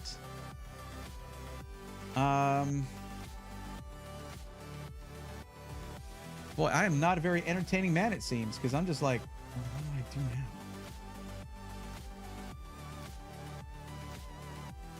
now? And viewer, you know, there's not as many people hanging around because I'm not doing as much computer stuff. That totally makes sense.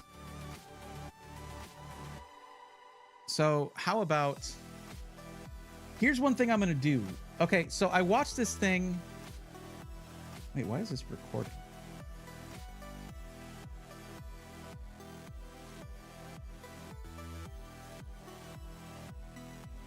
That's weird. It was recording for some reason.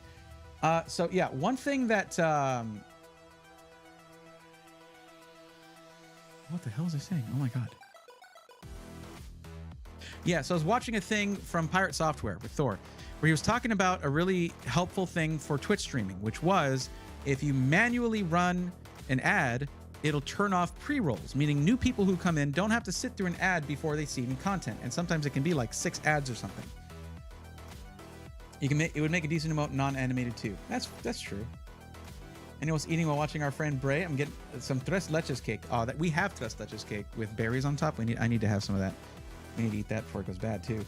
It's like you know, it's a responsibility that we have. So what I'm probably gonna do, I'm gonna try manually running an ad on Twitch. Sorry for anyone who's not subscribed. It means it'll hit you guys with an ad, but that means new people coming in won't have to be subjected to an ad before they get to hang out with us. And I'm probably gonna try to get into the habit of doing that. And you know, we're not doing anything important right now, so you won't miss anything probably. So I'm gonna go ahead and do that here, and we'll be done with that pretty soon. The way Twitch does it though, if you run a 1-minute ad, it can help people skip like 6 minutes of initial pre-roll ads when they first arrive. Pre-roll ads are disabled for 21 minutes. Look at that. Heck yeah. And the only people chatting right now are people who are subscribed. So there you go. Pirate Software is a great dude. Absolutely. And apparently I missed meeting him at TwitchCon by like this much. That hurts. That hurts me right here. In my sternum, apparently.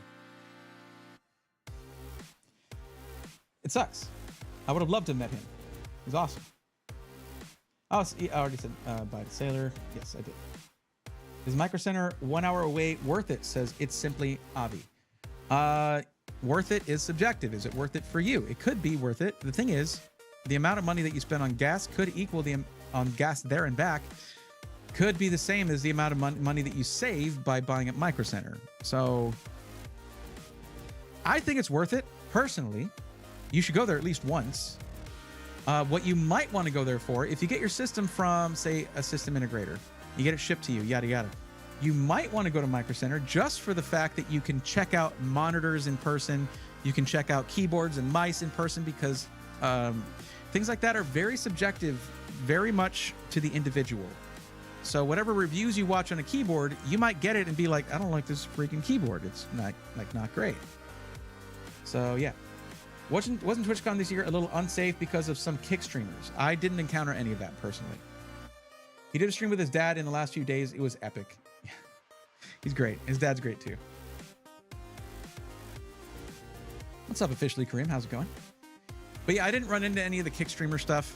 Apparently that's the community of someone who that basically did a negative raid to me on YouTube with someone who streams on Kick, apparently, because like they hadn't streamed on YouTube for like a week. They weren't streaming on YouTube at the time, but they are a Kick streamer. Like they do Kick news. Like that's a big deal. Newsflash. Kick has some cool people on it and a lot of toxic people on it. So it's a mixed bag. Good luck. And very little moderation. So also good luck. I'm not wishing anyone on Kick to have a bad time or not have any success. It's just there are some pretty toxic people on there, and I encountered one myself, so I'm even less likely to ever want to stream on there. I'm still here. I wasn't in an ad. Of course you're not. You're subscribed. So you're not going to get the ad. You're good. But Kareem, I had a good time at TwitchCon. I had a great time at TwitchCon. I got to meet Small Ant, which was really cool. Small Ant was really nice and really tall. Like every video you see Small Ant in, he's sitting down. So you don't know that he's actually a really tall dude, but he is. Not like Evan from Evan and Caitlin. He's a little taller, but like just, he was about like that much taller than me. And I was like, I'm like average height, dude. You're tall. What the hell? Hoping to go next year. It is a lot of fun. TwitchCon to me is different from your PAX and other events like that. It's a lot more centered around the personalities that run the platform, that make the platform what it is. And I got to just like, oh man, I got to hang out with Sushi Dragon. We went on a quest together. It was really fun. Sushi is really, really, really an exceptional dude. Really cool guy. And very, very interesting in the way that he does all his tech for streaming IRL, because he does a lot of AR stuff, augmented reality stuff. Very cool. And he was just walking around the artist alley, just like looking at everything and just hanging out with his chat and just having a good time. And he pulled me into his stream, and it was pretty fun.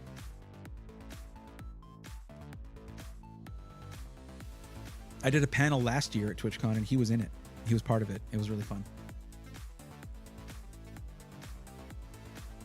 I'm average height if we're talking about the average height of Tokyo, Japan. No, that's it's 5 o'clock somewhere. I don't know how that relates. Probably in some way. I feel like I want to make the text bigger in the chat box. Let's see if I can manage that without ruining everything. I don't know. How do you guys feel about the text in the chat box? Do you think it's big enough? Is that legible for you? And there's also a thing where it's like, I don't know what it's called, 7 TV, something like that. It's a thing where there's a lot of extra. I mentioned it before. Someone gave me what the actual name was. It's there's a couple versions of it, like Better TTV, something like that. And I should probably implement that. For those who know how to use it, they would have fun with it, I think.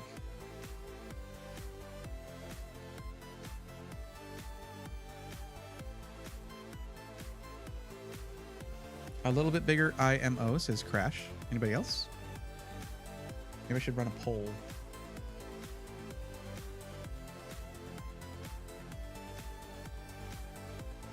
Ooh, I have yellow peaches. That sounds nice. I should have some of that.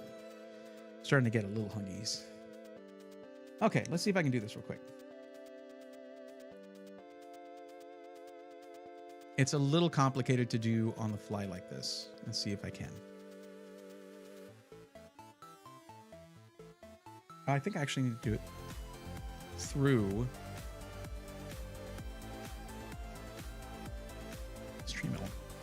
Stream Elements. God, what is with me? Hiccuping, burping. It's weird. Gross.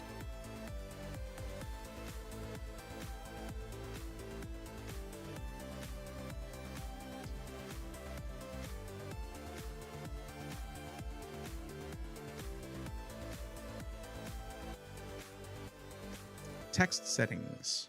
Size.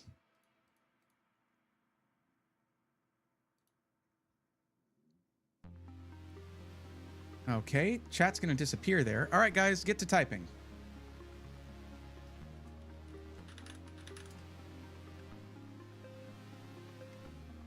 That's a little big, but it should still fit within the within that space. I might shrink it down a little bit. Is that better for y'all? Or should I make it bigger than that? Looks pretty good to me.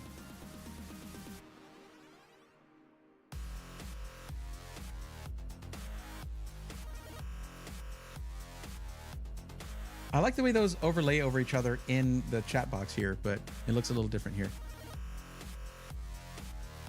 That has to be like my favorite new emote. It's so good. Bigger than that? All right, let's see how it turns out. It might not work though.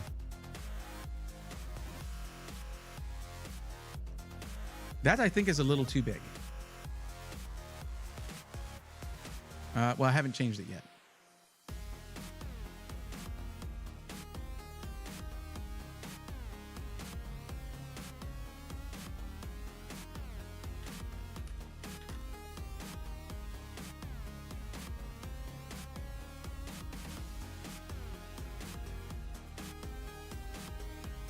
That works. That's fine.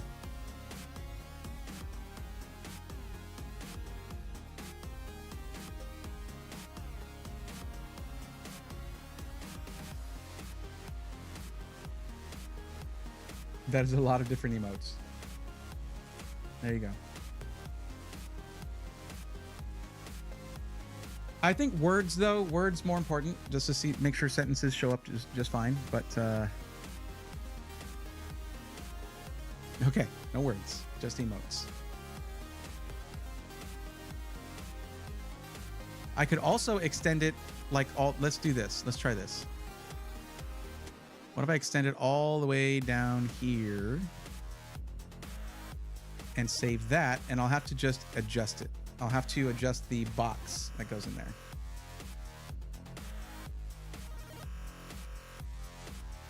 Yeah, so that's like at the bottom. I need to bring that up a little bit.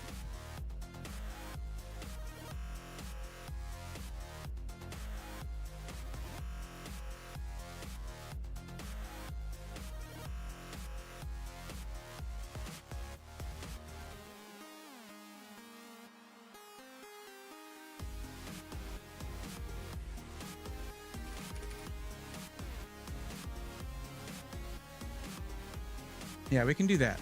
Because this whole right side is whatever anyway. There's just something I want to block there anyway. So let's try that.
Yeah, we were talking about that case earlier, Northern Lights. I was talking, we were showing it. I was talking about the review. It's really nice. And I actually had someone from that company talking to me about the case before the reviews came out today. It's pretty exciting.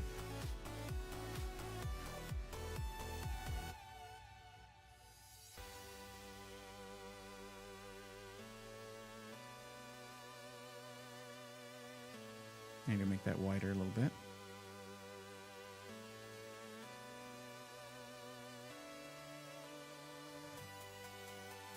It's a little awkward on the placement, but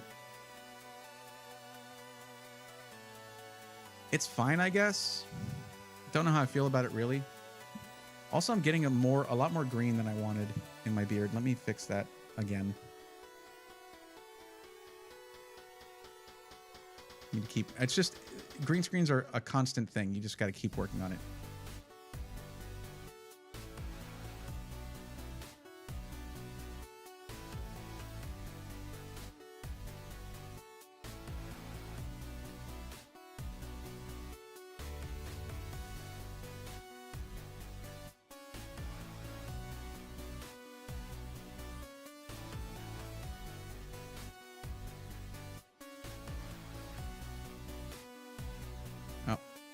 that did the thing where my beard starts to disappear.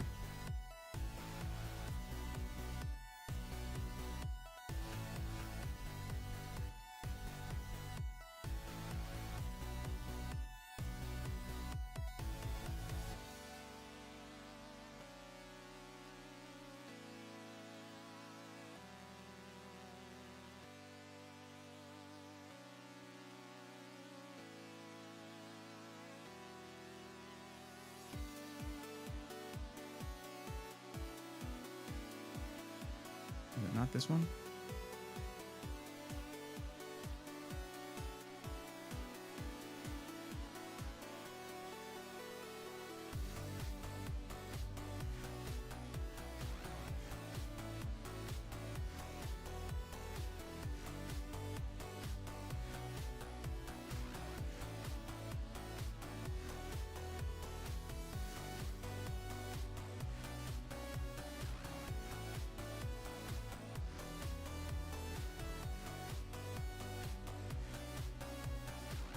That's a little better. And it does come through when I do that, but man, I don't know. I still need to work on the lighting for the green screen. Like I need to probably dim them some and then just keep messing with it, but I don't know. We'll see.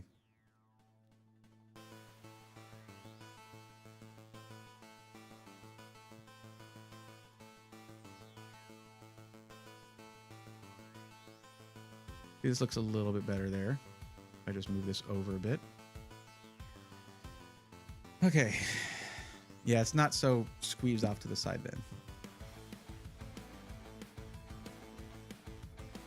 But yeah, Northern Lights, I did talk to the... Yo, Ed, thank you for the $2 super chat. Super sticker, super chat thing. I appreciate that. Thank you. Sorry if I missed that a bit ago. Or if it just happened. I'm not sorry. And I was right on time. If it, I don't know. Whatever. Thank you. But yeah, the company that makes the Haven, or the company that manages Haven, one of the guys, I do know them, and they reached out to me about it. They were really excited about it, and I was really excited about it. And then I saw the reviews come out. I was like, oh, now I'm even more excited because Gamers Nexus really likes it, and that's kind of a big deal, you know? So that was cool.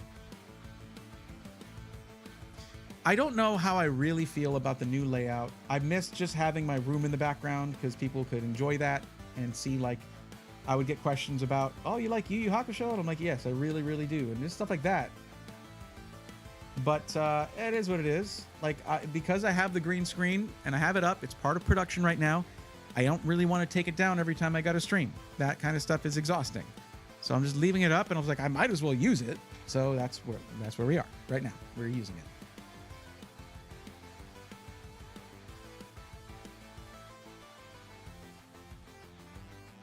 And thank you guys for helping me out with the chat thing. I do appreciate that. But we're probably going to be ending it here soon. And just because I don't have much I can help with right now, and we did help somebody, but it's sort of it, really.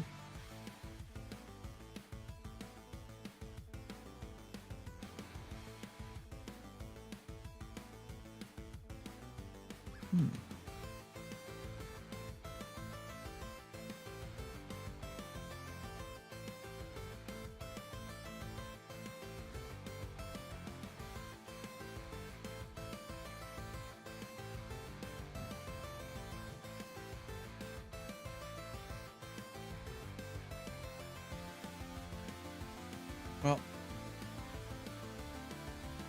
hey, Michael Superbacker, how's it going, bud? How you doing? Thank you for making it into the stream.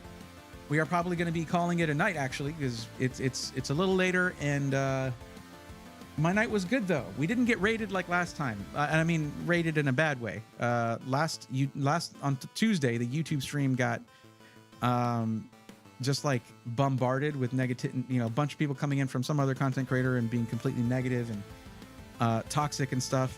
So I actually had to cut down the YouTube stream early, which I did not enjoy. But yeah, it was a good stream tonight. Had a good time. Hope you're having a good one too.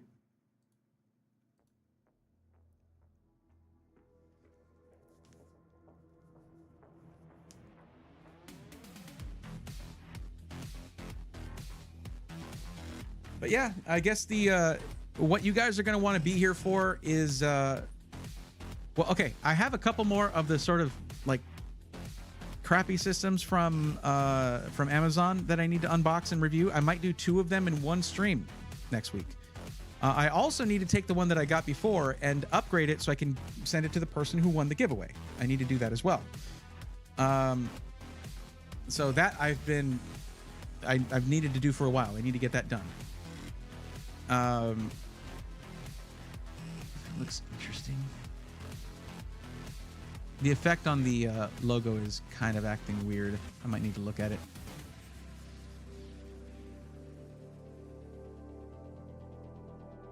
I don't think I like the way that looks. I'm going to turn those effects off later. Oh, wow. Yeah, glad today went well for you. Appreciate that, Michael. Hope things are going well for you as well. But we'll probably just go ahead and cut it off here, and I will see y'all on Sunday for the gaming stream on Twitch. And next week is going to be massively exciting, guys. Intel launching stuff, and probably, because Intel's launching stuff, AMD announcing stuff, because they're just petty like that, and it goes back and forth. Trust me, Intel is no better when it and neither is Nvidia when it comes to doing that kind of stuff. But it means that it's pushing AMD to launch 9800X 3Ds early. If that's what it means, I'm happy. So we'll see. Next week is going to be huge. Be here for it. I might even stream during the announcements. We'll see. But we're also going to have a stream where I unbox 2 special PCs from Amazon. And soon after, not on launch day, but soon after, we're going to have an Intel system with the new Intel stuff to check out ourselves from a new system integrator that y'all don't necessarily know about yet. They're working on the site, so I haven't talked about it yet. But we'll see. How about you, an emote of you inside a Christmas tree? You know, maybe. Maybe. I'll work up a couple of holiday emotes. That's not a problem. Yeah, we'll see. But for everybody who hung out for the stream, thank you so much. I appreciate y'all. I'm tired and hungry, so I'm going to go and grab a bite. But let's drop a little raid for our buddy Libra LeBron, who's playing Overwatch 2. Libra LeBron is super cool and part of Phoenix PCs, so we're going to go ahead and do that. If y'all will come with me, I would appreciate it very much.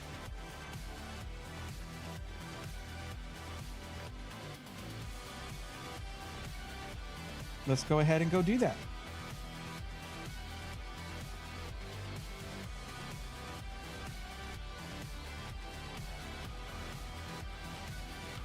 Top left.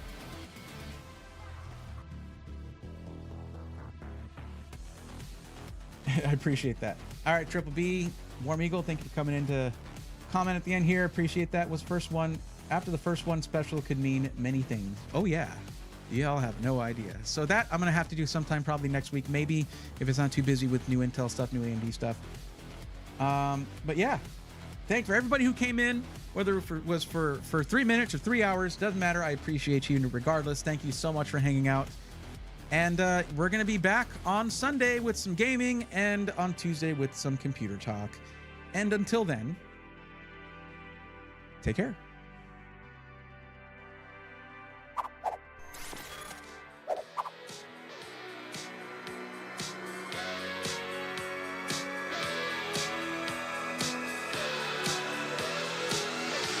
Let's go!